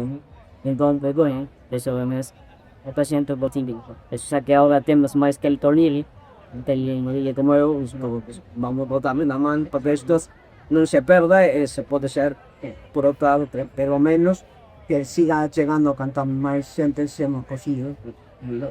Porque isto Pilar, leva desde o ano 2008, recuperando especies que podían desaparecer. Pero teño para min que hai non só esa parte de recuperación de biodiversidade, sino un pouco recuperación de memoria, ¿no? Ese componente de nos reunimos para guardar as... Sí, a verdade é que a maioría do inicio, polo menos, sobre todo, hai unha ese tamén, a maioría das casas se van, digamos, que recuperaron e se van traendo aquí, veñe con parte de fincas familiares, picareras, en plan sempre hai unha familia de que la disorna, avós ou parentes, que en moitos casos, efectivamente, os agrotiferan xa, para o deseo, porque sen remedio van batando e par de xeras te anetan en pasite. Moitas castas cando aparece na barreira que non temos e ven alguna feira en miet, o trae o froito que lle di, mira, este non está feo, el non sei que froita é. Despois se vai falta que pues na quiga da meu avó, aí dos, parece iso. Es que un pouco a historia que poda darle pras tamén non só da froita en sí, sino de onde ven. Que deixa máis de 160 variedades catalogadas, seguides incorporando ademais. De un máis aló de preservar, vos apostades por poñer esa riqueza dos servizos do desenvolvemento económico do rural. Poda que este capital a vez supoña por en marcha algún proxecto de vida viable para unha familia nova na comarca, por exemplo. Podería, falando porque estaba respaldando antes, penso que para que eso pondera suceder, sería fundamental que a colaboración nos institucións máis a longo canceran. Por qué? Porque estamos vendo que por aquí se están facendo algunhas plantacións, incluso xente que está facendo plantacións de mazapa, para sidra, para tal, que con unha plantación xa para vivir dela, digamos, tal. Pero, curiosamente, a froita que está plantando non é de aquí. Ven de Francia, de Italia, e tal. Por qué? Porque as castes, para poderlas levar a ese nivel de tal, hai que minerarlas, é dicir, tens que escoller de unha variedad que podan interesar para tal, escollerlas e migrarlas para que teñan por un tamaño, por un lado, o tamaño apropiado da árbore, que teñan a produción apropiada para que eso sexa rendible, para que teña un futuro. E para iso sí que falla un apoio maior. Non está na má do Concello, ni está na má da xente local. Necesita outro apoio máis aló. Eso sí que é como non está chegando, non é fácil chegar aí, pero sí podería ter. De momento, bueno, pues un pouco nos vamos conformando con dar a coñecer esas variedades a xente que pode ter fincas por aquí e que non se perdan e que podan facer inxertos e que podan levar de que hai aquí para ter na súa casa e para ter, digamos, para como mínimo autoconsumo ou para procesar, pois efectivamente temos a sorte de ter a cunteña aquí moi cerca, perdón, entendo. E poderíase procesar, podese facer conserva, podese facer zumo, pero fai máis axudada da que hai, non só do Concello, pero o Concello si atenta. Moitas grazas, Pilar Pouso, por ter chegado a este coloquio de Conexión Europa, presentarnos o enorme e magnífico traballo da vosa asociación. Diríxome agora as nosas colaboradas hoxe, convidadas, expertas, pode seguirte outro camiño da recuperación da nosa biodiversidade e das nosas especies autóctonas poden poñerse en valor tamén como motor de desenvolvemento rural. Eu, bueno, podo decir, porque xusto ao fío do que estaba comentando Pilar, no? Co exemplo por unha parte deles de recuperación de todas esas castes e de toda esa riqueza e diversidade que temos no noso rural, como entroncaba e como puxo un exemplo claro de algún mozo ou algunha moza que quere iniciar a súa actividade, pero se vai a comprar bueno, pues a súa produción a Francia, que foi o exemplo que puxo ela, ¿no? Como, pues bueno, tamén dende os programas e dende as políticas públicas entramos en ese tipo de dicotomía e de que, bueno, que ao final igual, aínda querendo, nos vemos obrigadas por cumplir unha serie de requisitos que non podemos, bueno, pues levar a cabo a veces en tempos, en forma, con todas esas dificultades, a que un proxecto ubicado, pues en este caso, en San Sadurniño, con toda esa tradición de todo o que aquí se dá e de toda esa diversidade, pues teña que mercar planta, ou en este caso froitais, pues en Francia, que era o exemplo que ela comba. A min chamoume moitísimo a atención para moi ben o que comentaba Pilar de como combaten o tema do desperdicio alimentario, no? E claro, é que temos un problema no mundo neste momento co tema do desperdicio alimentario. E eu non paraba de pensar pois no modelo que teñen grandes superficies, supermercados, etcétera, que cada vez máis teñen os seus propios contedores con cadeado para que ninguén poida acceder ao que tiran unha persoa con poucos recursos, sin fogar, etc., que non poidan aproveitar o que se tira, non? Pois estas persoas dende o rural fan totalmente o contrario, é dicir, loitan contra ese desperdicio, loitan a favor do aproveitamento, e son cousas que, volvo á ollada, estamos pousando unha ollada, ás veces, soberbia sobre as comunidades rurais, e resulta que as comunidades rurais acaban dándonos unha lección a todas e a todos, non? Raquel, ti querías estar cagando, verdad? Sí, antes quería comentar unha anécdota que foi moi, bueno, unha experiencia que foi moi interesante, que falabas da parte das variedades das mazás, tamén como unha ferramenta para, como de memoria ou identitario, non?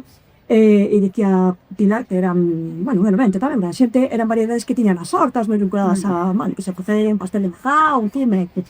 No ano 24, aquí tivemos unha historia moi curiosa, estábamos facendo o sorteo, entón se fai unha exposición, digamos, das razas que hai, e se fai con unha cata, e se entregan premio. E unha das rapazas ve unha variedade que levaba anos sin consumir, que tiña agua, verdad? Entón dixo, pero non sabía que existía aquí isto, en San Sadurniño, e isto, entón fixemos unha visita, dixo, mira, ven a vela e tal, porque temos esa especie que ti dices, esa variedade, que eres vela e tal. E ela pensou, pero me preguntaba, pero se poden comprar? E digo, no, porque isto é un proxecto pedagóxico, nos non vendemos. Pero había ali un home que tiene esa variedade que era de apto plantada na súa casa e que lle deu unha bolsiña con 4 rapaz. Nada, 7 máximas, nada.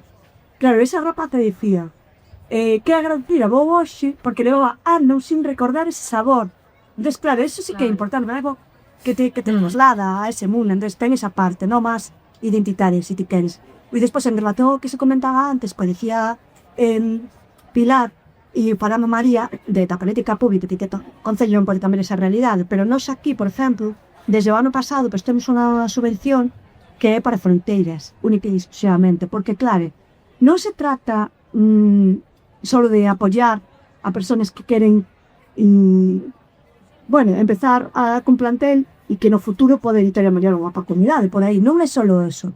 É tamén como para armonizar e regularizar como se aprende eso, porque aquí hai moita xente que ten maceiras, pero son variedades moi distintas. Entón, despois, se queres aproveitar eso a nivel de comercialización, o que encontras é que non podes, porque quitas unha variedade e outra que non combinan. Entón, se trata de canalizar a través dunha ferramenta de financiación esa ordenación, que esa variedade autóctona de aquí seña que se apoia, porque é o que che despois ese poder de negociar esa comercialización, ese fume. Se son variedades que non valen para o fume, pois non podes facer un produto, entón, de alguna forma tamén intentar reorientar a través desa ferramenta que iso se faga así, e iso que nada, pero iso que aproveita para falar tamén, non sei un pouco que dixaman. Pois mira, fixo unha intervención María que nos vai vir ni pintado ao noso convidado seguinte, porque falaba precisamente da dificultade de ter que comprar a mateira prima para poner en marcha. E recibimos agora a outra das persoas convidadas. Nesta ocasión é a segunda xeración dunha empresa que naceu en 1965.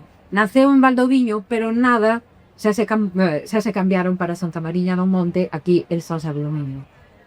Esa empresa medrou ali e hoxe en día é un referente en plantel, en planta xoden ornamental e forestal. Brais Fernández, benvido. Buenos días, muchas gracias y tal.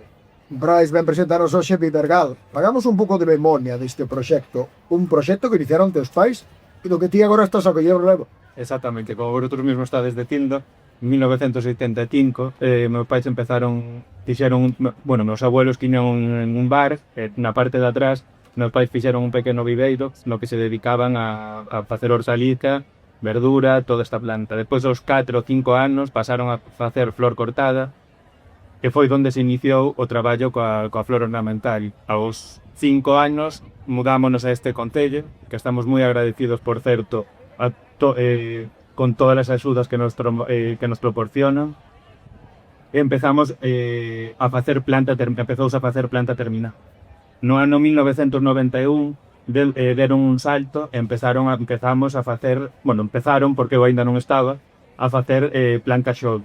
Planta xove, o que nos referimos con isto é que nós o que facemos é compramos útil ou semilla para facer plantel para suministrar a outros viveiros que les son cos que van terminar o proceso e facer para diferentes tipos de caña. Pode ser para grande superficie, para floristerías, para feiras como esta en la que estamos hoxe aquí. La verdad que estamos tendo, bueno, empecé a traballar pai 12, 13 anos, estamos tendo unha moi boa progresión e dá gusto traballar con planta, e sobre todo no rural. A realidade, Brais, é que Vivergal é algo máis que un viveiro, ou polo menos máis que un viveiro como temos na cabeza que nos imaginamos un viveiro, porque tedes máis de 10.000 metros cuadrados de invernadoiros e outros tantos aire libre, tecnificación nos mesas de traballo, proxectos, proxección en Portugal, proxección en Francia. A ver, eso é máis que un invernadoiro da parte de atrás da casa. Exactamente. Cando a xente lle decimos que traballamos nun viveiro, a xente non ten o concepto do que é o viveiro onde estamos traballando nós, porque é todo traballamos todo con última tecnología, é todo sobre mesas, non se traballa no chan, é un traballo absolutamente manual ao 100%, e intentamos sempre diferenciarnos por eso, facendo un traballo manual pero tecnificado e con proxección no exterior, ademais, exactamente, nós estamos empezamos xa fai varios anos, nos traballamos para España, además para Portugal, estamos iniciando ahora tamén acá. Unha iniciativa local, pero nun pequeno concello rural. Como se posiciona unha empresa como a vosa coa competencia da globalidade, sobre todo das grandes empresas? A verdade que é moi boa pregunta, que é unha das loitas que temos continuamente. Hoxe en día, a competencia que temos toda son hai 8 ou 9 anos había 3 ou 4 empresas nacionais como a nosa, pero ahora xa están todas en máis de fondos de inversión ou grandes multinacionais. A verdade que é difícil competir contra estes tipos de empresas, dá medo a globalización, pero nun país como o noso diferenciámonos porque a logística é moi complicada e facemos un traballo moi manual. Selección manual, damos sempre máis tempo de cultivo ás plantas para que os nosos clientes reciban unha planta máis feita, unha con máis raíz e non teñan tantos problemas despois durante o cultivo. Si falábamos dunha iniciativa local, dunha iniciativa complicada nesa competencia, caemos un pouco no tópico, realmente esa competencia real está aí e ti estás tendo competir directamente con grandes empresas, como dices, con grandes sinaturas que arezo non saben non quién está detrás. No, é real, como estaba dicindo, é así, solamente temos competencias multinacionales.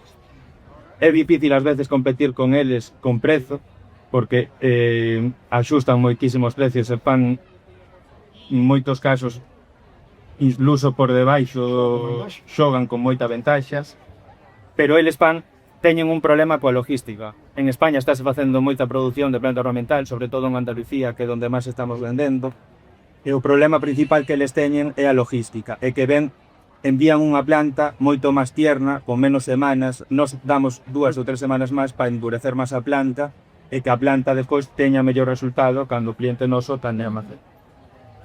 Nos contabas a parte negativa, pero eu entendo que ten que haber vantaxes para sacar adiante unha empresa así. O igual é que ten que un plus de romántica, que non debería. No, é así. A verdad, estamos moi agradecidos porque os nosos clientes no noso sector valoran moito este traballo. E aínda que haiba unha pequena diferenza de prezo, prefieren ter unha garantía e unha seguridade. Falábanos do inicio de produtores de flor cortada. Falabas de como Vivergal pasou a converterse nunha empresa punteira na produción de plantel, a planta xove, que vende a bebiros de producción, e aquí apuntábamos todo Estado, Portugal, Francia, e todo isto entre Santa María no Monte, dende San Sadurnión. Estáis demostrando que sí se pode. Sí se pode, lógicamente. E a verdad, na zona onde estamos, parece que estamos nunha esquina e que estamos máis lonxe por exemplo, de Barcelona ou de Andalucía, pero a verdad que é unha situación estratégica, porque nós temos 3 rutas. Facemos unha ruta que é a atlántica, unha que é a do centro e outra que é a do norte. A verdad, nin a logística é un problema con isto. Moi ben, pois moitísimas grazas, Brais Fernández. Grazas por termonos achegado. Despedimos a Brais e falamos un momentiño cas nosas convidadas. Decía que moitas gracias. Moitas gracias a vos. Gracias. É que realmente é unha experiencia moi interesante, que se sepa. Moitas gracias a vos polo traballo que estades facendo e tamén quería agradecer a organización da feira e sobre todo ao Ayuntamiento por a organización que está facendo con tanto éxito, con tantas... Creo que Raquel ten que decir Sí, algo. unha cousiña, Brais, que claro, el hai ese agradecemento, pero non o dixo. Hai que indicar que Vivergal é a que nos regala a planta que leva a xente que visita a feira, que non é menor que son moitísimas plantas. Entón, eu te quería dar as grazas, porque claro, un xesto que unha gran empresa non fez. Fan elas, nos fan eles porque ele ten moito vínculo e é unha forma de colaborar, pero para nós é un regalazo e ademais que cada persona que ven se leva un trampo. Moitas Así gracias que a vos. gracias, Brais. Gracias a vosotros porque de verdad é un placer ver todo isto, ver a cantidad de xente que hai, a afluencia que está destendo e o ben que se está organizando. Xa que estamos con agradecementos, eu vou descubrir un segredo, Brais, perdoa, pero tamén dicir que non es, me sentiu antes en privado, porque dixo, eu teño problemas por galegos, non se importa falar en castelán, e evidentemente ven de falar en galego perfectamente, así que parabéns, porque tanto dices perfectamente nas valito. Moitas grazas, Brais. Bueno, a ver, queridas expertas, que vos parece dende o rural unha empresa competindo, vamos a decir, en ter igualdade, con grandes distribuidoras e... Elas que son máis expertas que a min, que se explayen. Eu digo que é profundamente injusto poñer a competir a pequenos produtores e produtoras do eido rural coas grandes multinacionais, e que eso é ter unha falta de visión e unha falta de modelo absoluto e fomenta claramente a desigualdade, claro, e que se queden atrás.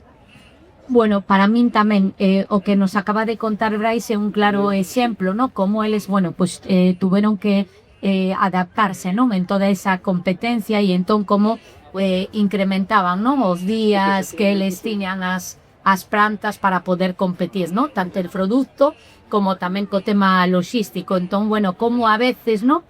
Temos que tamén ter esa visión dende o local e dende o rural para adaptarnos aos tempos. E quería tamén mencionar unha cousiña que el comentou e que, bueno, e que moitas veces é unha realidade de moitos proxectos, non?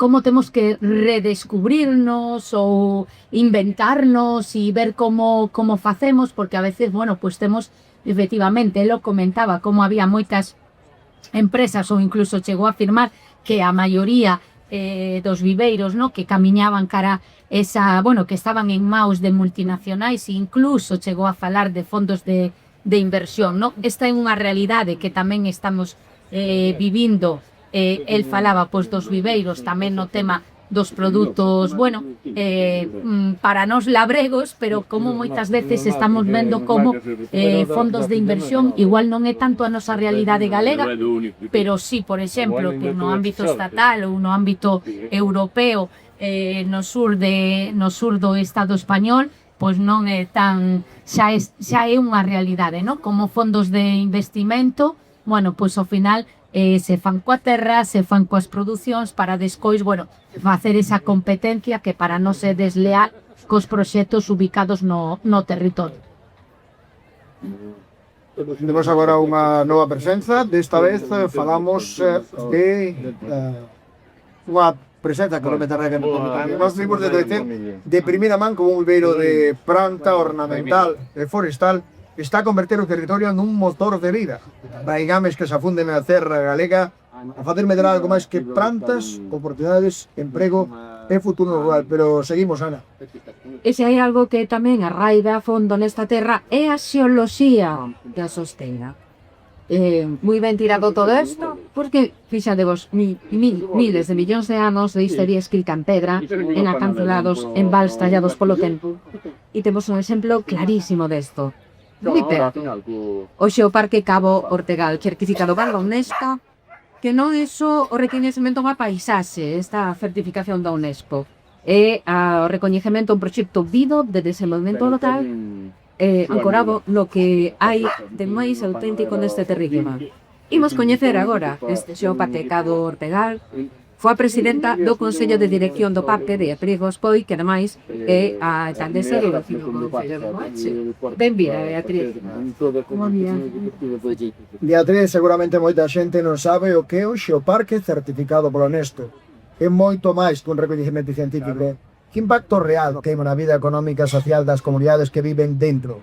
Bueno, quero facer unha pequena corrección. Eu non son o presidenta, son a vicepresidenta do Presidente da Asociación, o presidente Joan de Ferriro. Perdóname, imos por selvas, todo visados, eso deben teñar no conas de ben, seguro. Bueno, por manter un cara no sei sitio. O impacto, social, económico, que es dirá, de conservación do patrimonio, da riqueza, e sobre todo de conservación, de desenvolvemento da terra que pisamos, é progresivo, é inmenso, e se vos refliten os xeoparques que xa levan moitos anos funcionando. No noso caso, o xeoparque Cabo Ortegal, que non oficial é xeoparque ninjal é captural, pois está tiezando, somos xeoparque mundial dende o ano 2023, ainda que hai en carallo premio con moitos anos para chegar ata aí, e ese impacto comeza a saber nestes anos, comeza a saber no entero das orientacións que se están levando a cabo, do apoio non só dos 7 concellos, sino tamén a Diputación de Coruña, que é o sustento económico deste xeoparque. Pero vais ir vendo progresivamente, non? Eu sempre pono un exemplo, que é o Xeoparque Arouca de Portugal, que logo de 10 anos decían que tiveran a reverteran 15 millóns de euros sobre o territorio. O ali son entre un período de 2.000 km cuadrados, de 2.000 por xo, dos son os que importarían. Quero dicir que cando hai un traballo constante no Xeoparque, e xomamente sostible, pois si poder ter na economía local, que ten locales nos interesa a todos, as persoas vivas. Estamos a falar pois de un proxecto de usos turísticos, un recurso no que en principio non era para eso, pero que permite eso, recurso turístico, pero ademais desenvolvemento, falar dun turismo distinto, turismo de natureza, de xeoturismo, un turismo amable, en teoría, pensándose moite deste turismo de brasas e en algún momento destructivo para a vida local. Este proxecto nada que ver con isto.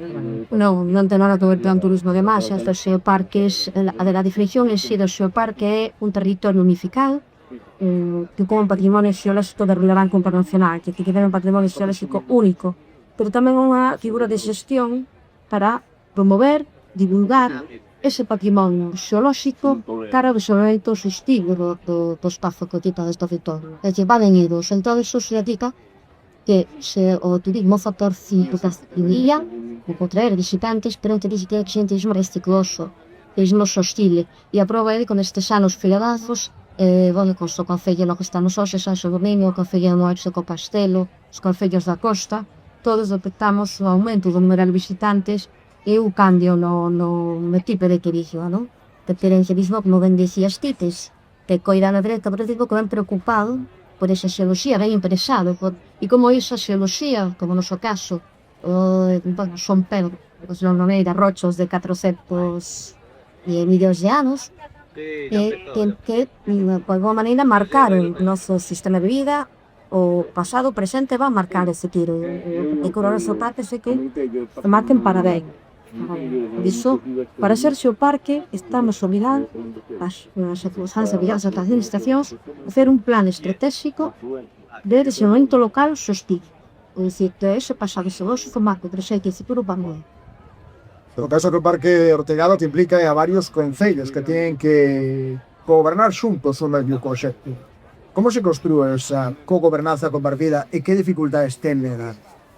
E o máis importante, supoño que pode ser este o camiño ou non dos concellos pequenos, e se xuntos estás a mostrar que somos capaces de proxectos máis ambiciosos. Sí, dende logo, bueno, crear comunidade e que ir a camiñar da man xuntos con posote común, con todas as diferencias que queramos ter entre nós, e creo que para os concellos pequenos é o único futuro que temos.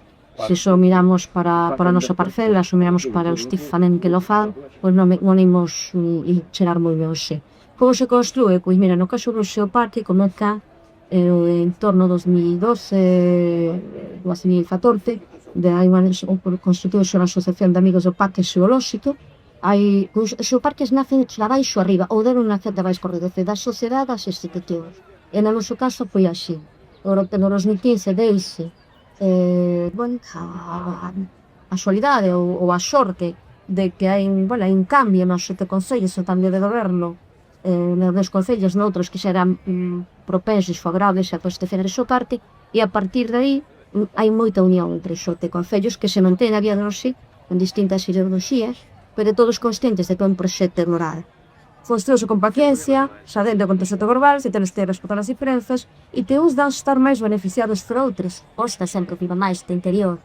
Pero, se a costa lle vai ben, a nós, os de interior, porque eles son sadrinhos nós, o pai nas beneficiados. E a prova é un día como hoxe, toda a plantación, ou no caso da Cacera do Cerizo, ou outros valores, servido para esta xastre, que todos, ao final, desde que somos xeoparques, temos máis xente, temos proxectos en común, e aprendemos todos os outros. Participar, tal e como Marrera, no europeo, estamos obrigadas a participar, e o intercambio de conhecimento fundamental para centros pequenos como son.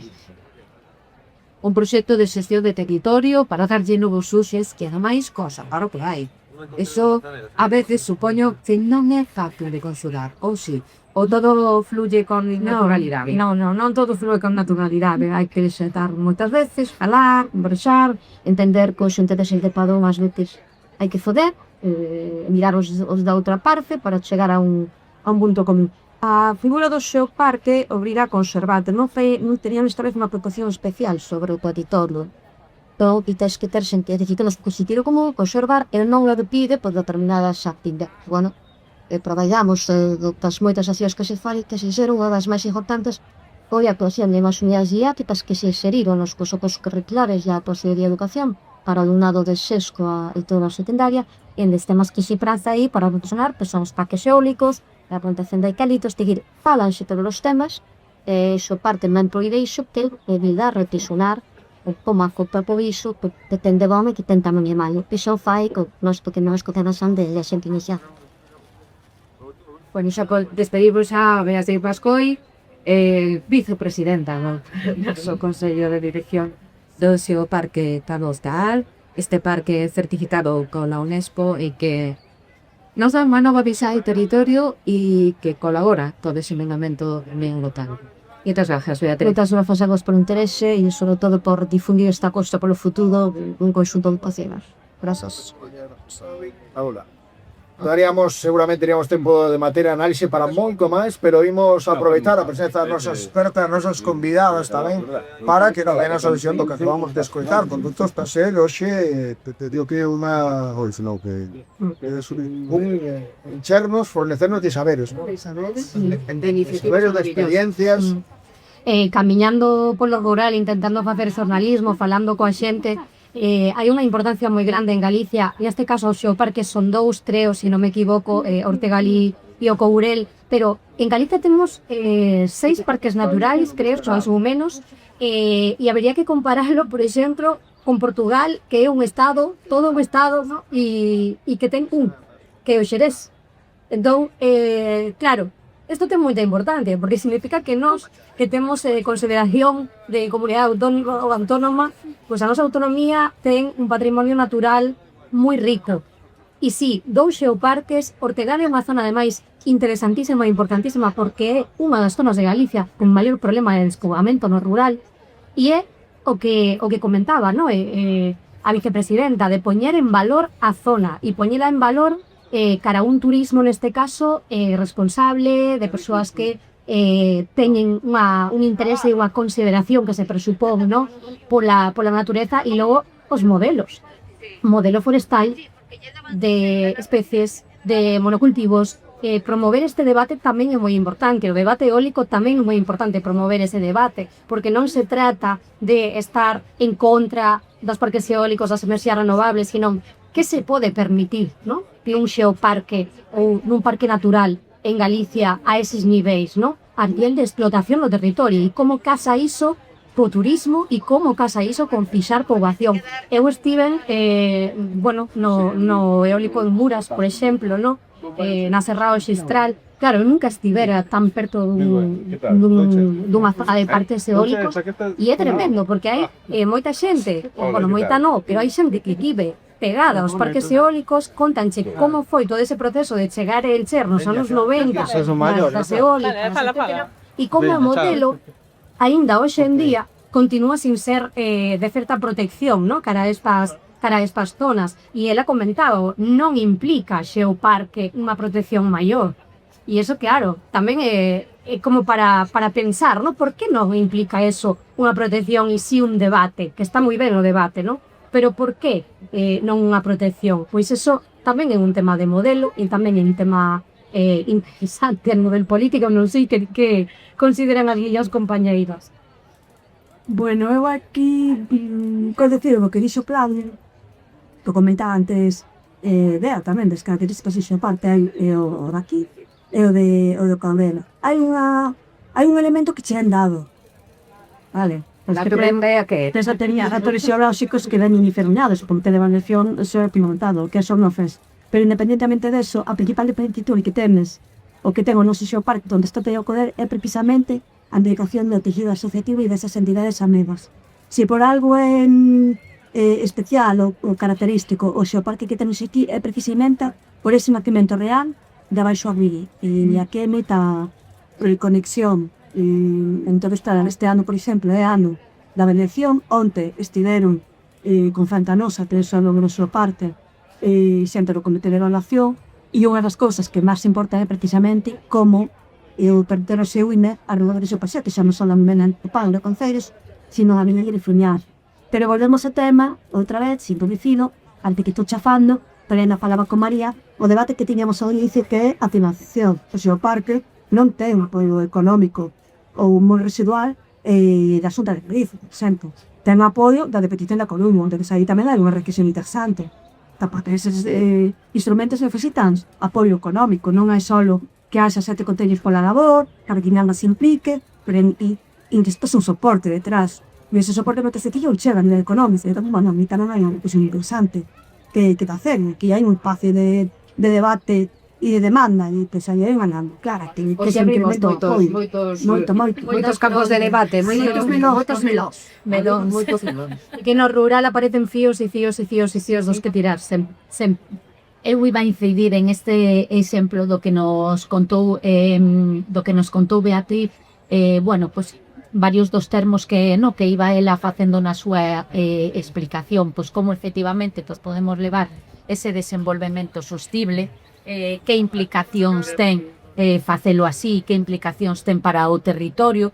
En varios momentos ela comentou, pois como temos todos esos contactos, como temos todo ese diálogo, como nos sentamos, diferentes partes, a veces con maneiras de pensar e de ver distintas, pero como chegamos a un fío común, como temos unhos obxectivos comuns, como vemos como o construímos, tamén ese ter en conta dende o local, dende abaixo para arriba, Eu creo que son termos, non vou a incidir en eles, pero son termos que nos deberían dar para reflexionar en cualquier tipo de iniciativa ou política que queremos facer dende o local e dende o comunitario, de como construímos a alternativa.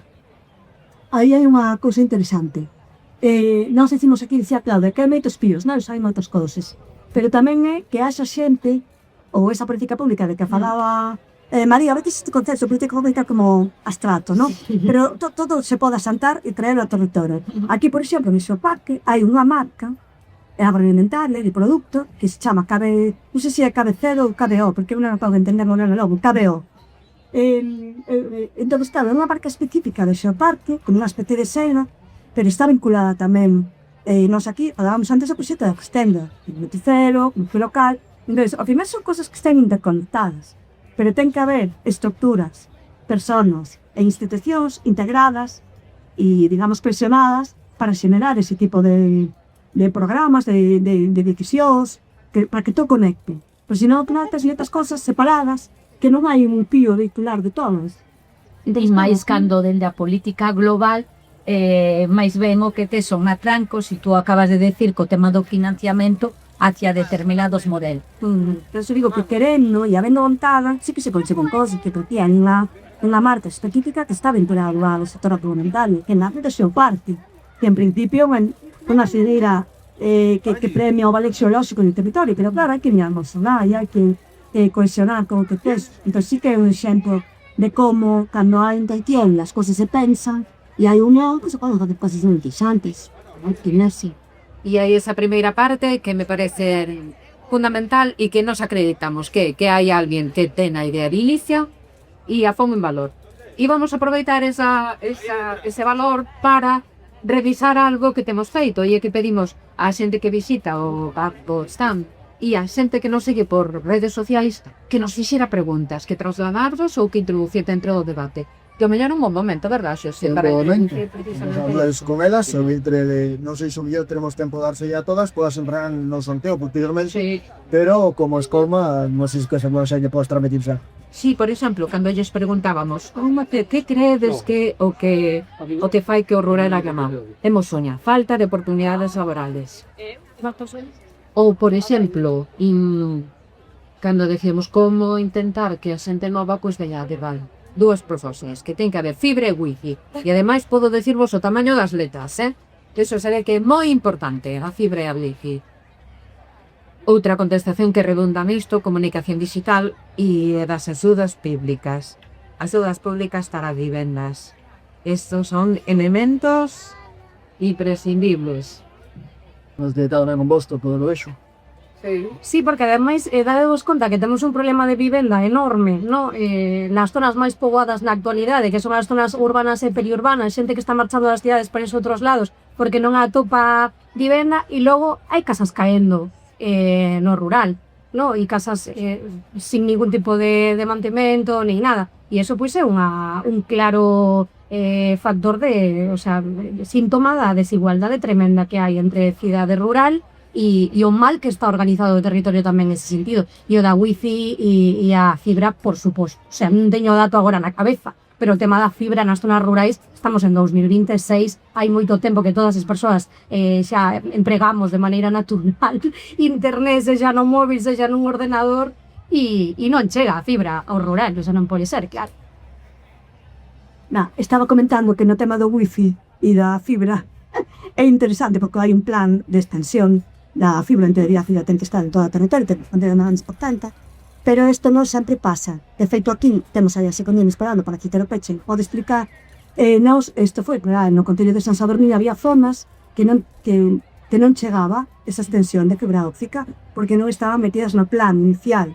Por que? Porque ese plan se fixo sin, digamos, testear e facer un traballo de campo no territorio, de tal forma que o mellor chegaba a fibra óptica a un lugar que hai unha casa que non vive non está habitada e outra casa que sí que é outro lugar que sí que ten xente ali e que necesita, porque ao mellor tes unha persona que está teletraballando que xa ni non chegan. Entonces, aquí houve que iniciar un proceso de negociación, que está ali Secundino, que pode comentar mellor que eu, que foi o que liderou ese proceso, no que nos sentábamos que a entidade responsable desa xestión para facer, digamos, o requerir esas excepcións, porque ti, se non estás en ese plan, non te cubre.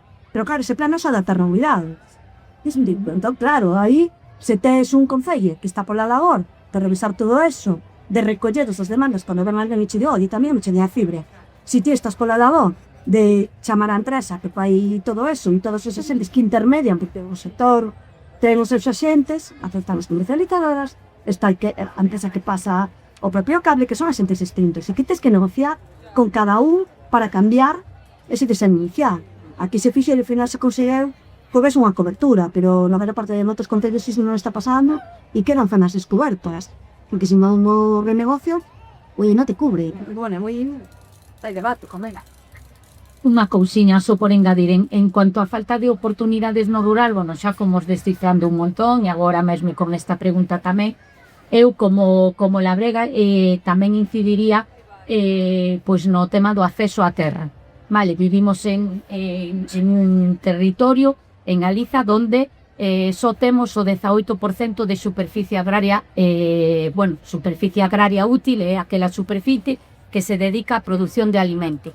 Cuando en outros territorios que tamén, con implantación do mundo labrego, andan en torno ao 33% da súa superficie se dedicaría á produción de alimentos.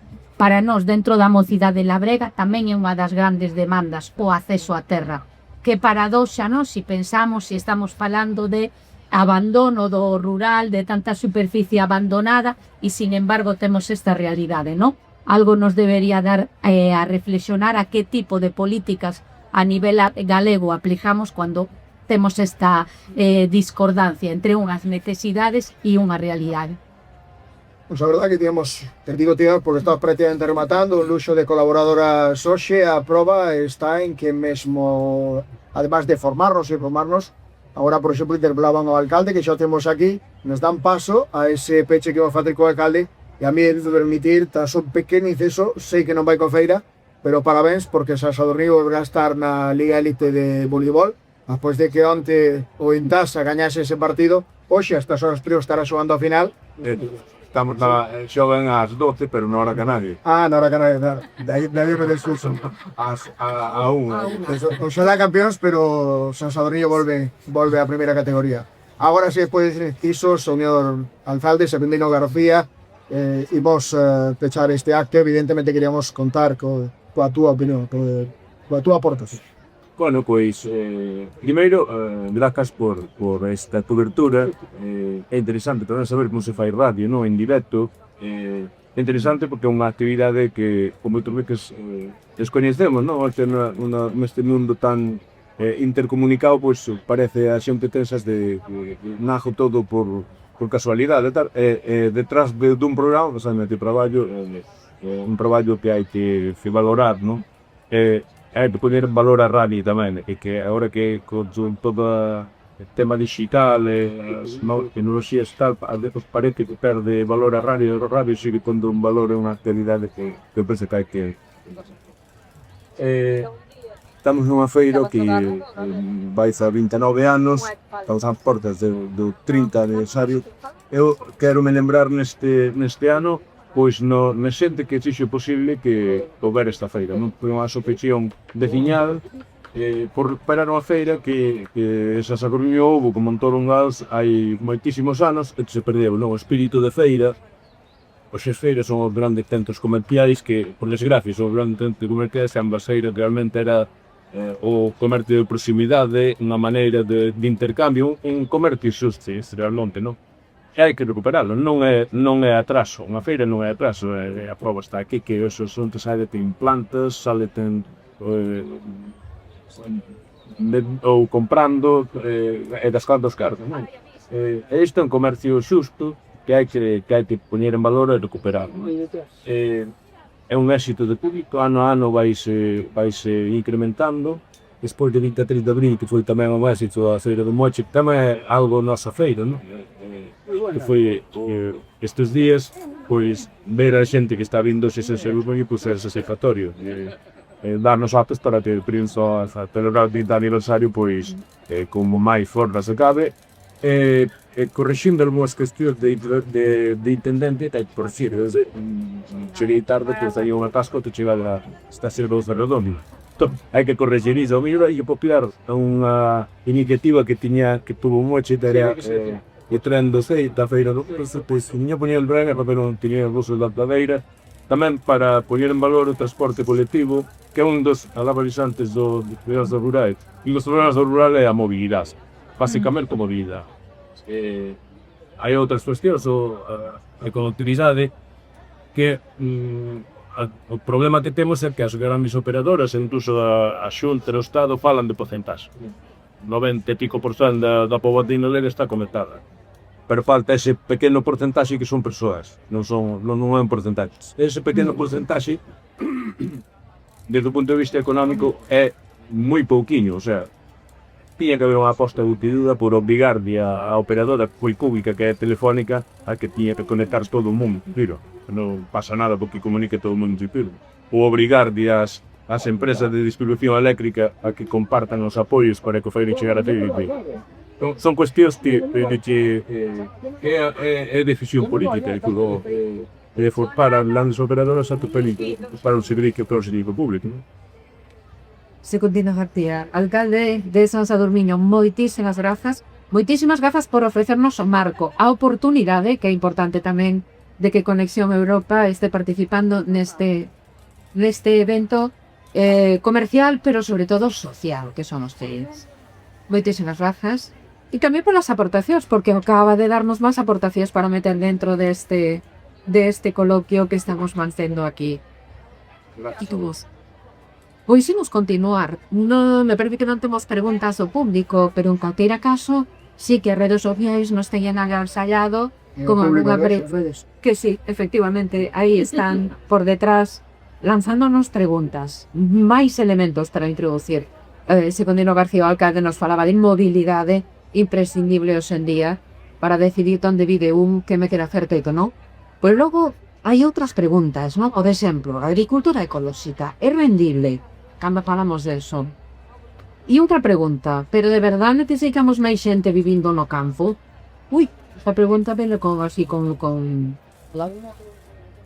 outra. O modelo de agricultura industrializada é sustentable?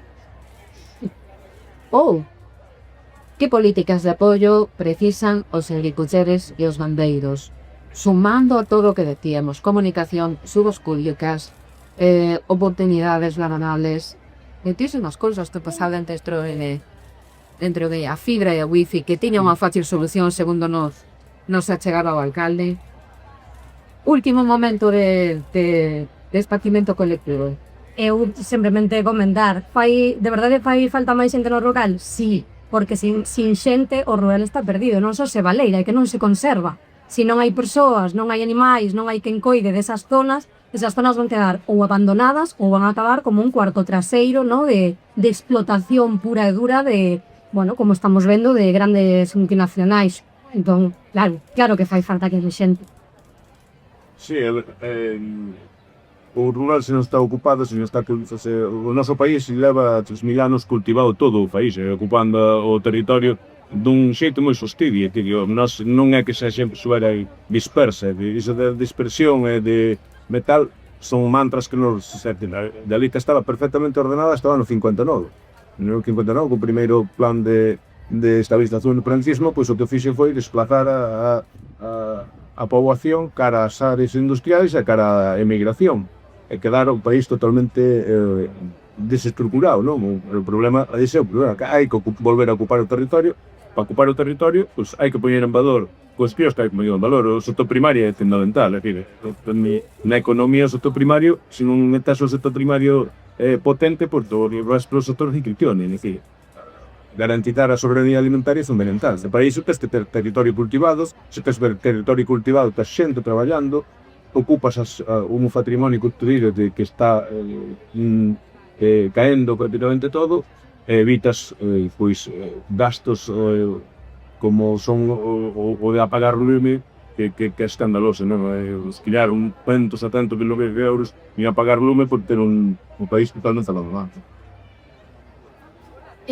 Bueno, para mí non é só imprescindible e necesario, efectivamente, que conservemos a xente que habita o rural e tamén que a incrementemos.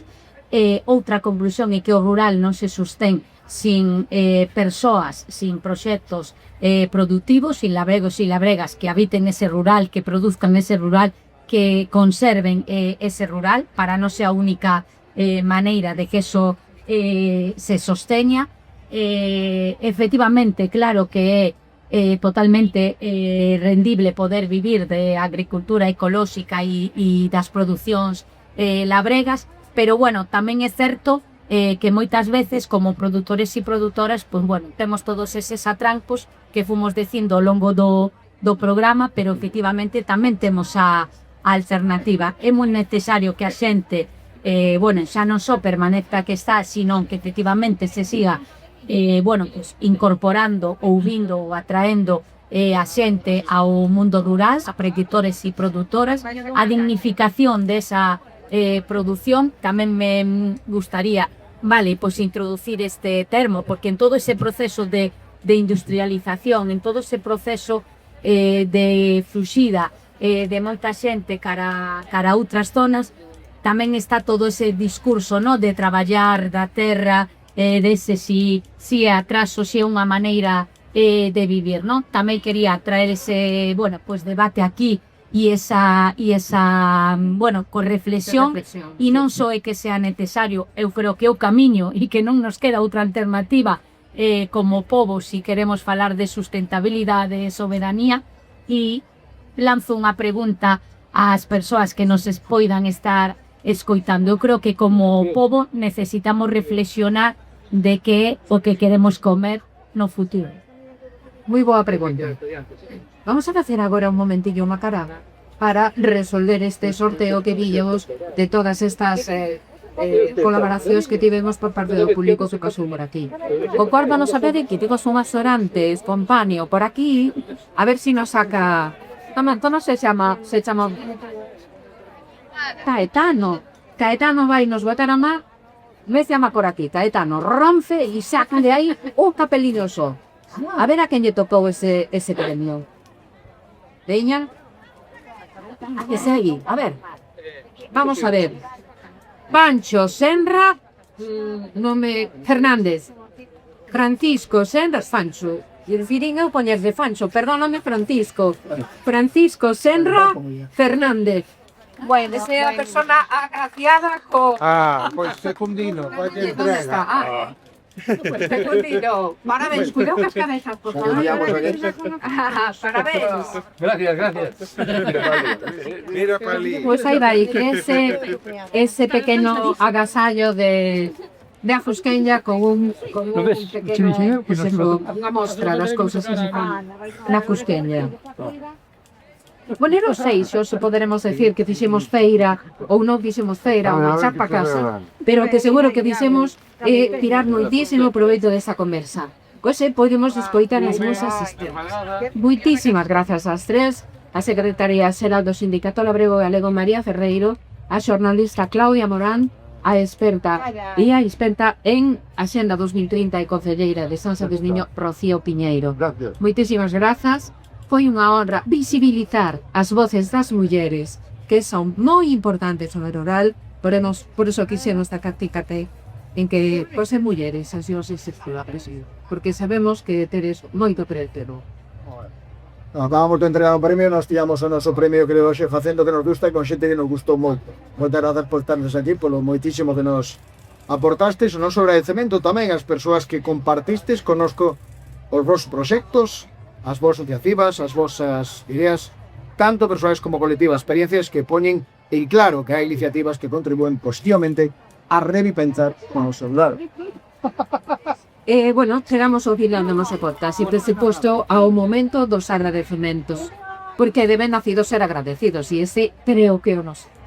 Gracias en primeiro lugar a vos, o sea, con Elísimo Tille, todo sido porque viñetes a compartir os vosos saberes e as vosas experiencias. Salientar sin dúbida esa presenza femenina que la facía constar, eu como parte masculina neste coloquio, contarvos iso que me parece de xustiza, sobre todo, non que esteades, sino que somos recoñeza, porque iso decir que se feminiza rural, me parece que falta a realidade. Nunca houve nada máis femenino, creo que o propio rural, o que pasa que non tiñades o vosso lugar. Poñemos o pecho, por tanto, este coloquio, lembrando que poderedes disfrutar estes postos del Radio FN, del Radio M, na web de Radiodifusión e, por suposto, na web do proxecto Conexión Europa. Tamén nas vosas plataformas, nas redes sociais. Eu despedireme despois de escoitar o agradecemento de Ana. Sí, porque temos que dicir que Bueno, o Concello tamén queremos facer un pequeno agasallo ás persoas que participaron nesta mesa. Un pequeno, pero é un agasallo con moito cariño. Pois moitas gratas.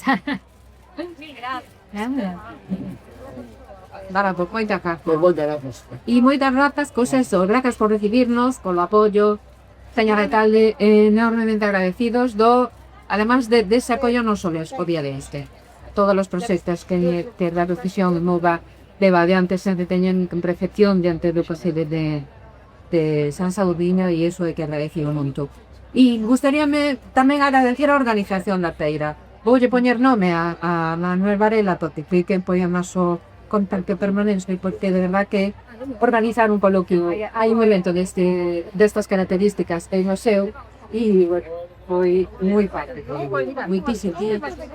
Eu son Ana Santiago, a voz de Conexión Europa que se despide da Feira da Plantación e do Concello de San Sadurniño, confirmando que o noso legal ten moito futuro. Moitísimas grazas. Eu son o Xosé Tendán de Radio Eume, a emisora municipal das Pontes, e foi, diría, un placer acompañarvos nesta Feira da Plantación, pero visto o resultado foi tamén un orgullo. Grazas por convidarme, por poder estar aquí hoxe. Espero que esteamos, se non mediante os micros estaré igual, cando comprades 30 anos. Parabéns. Moitas grazas. Sí, sí.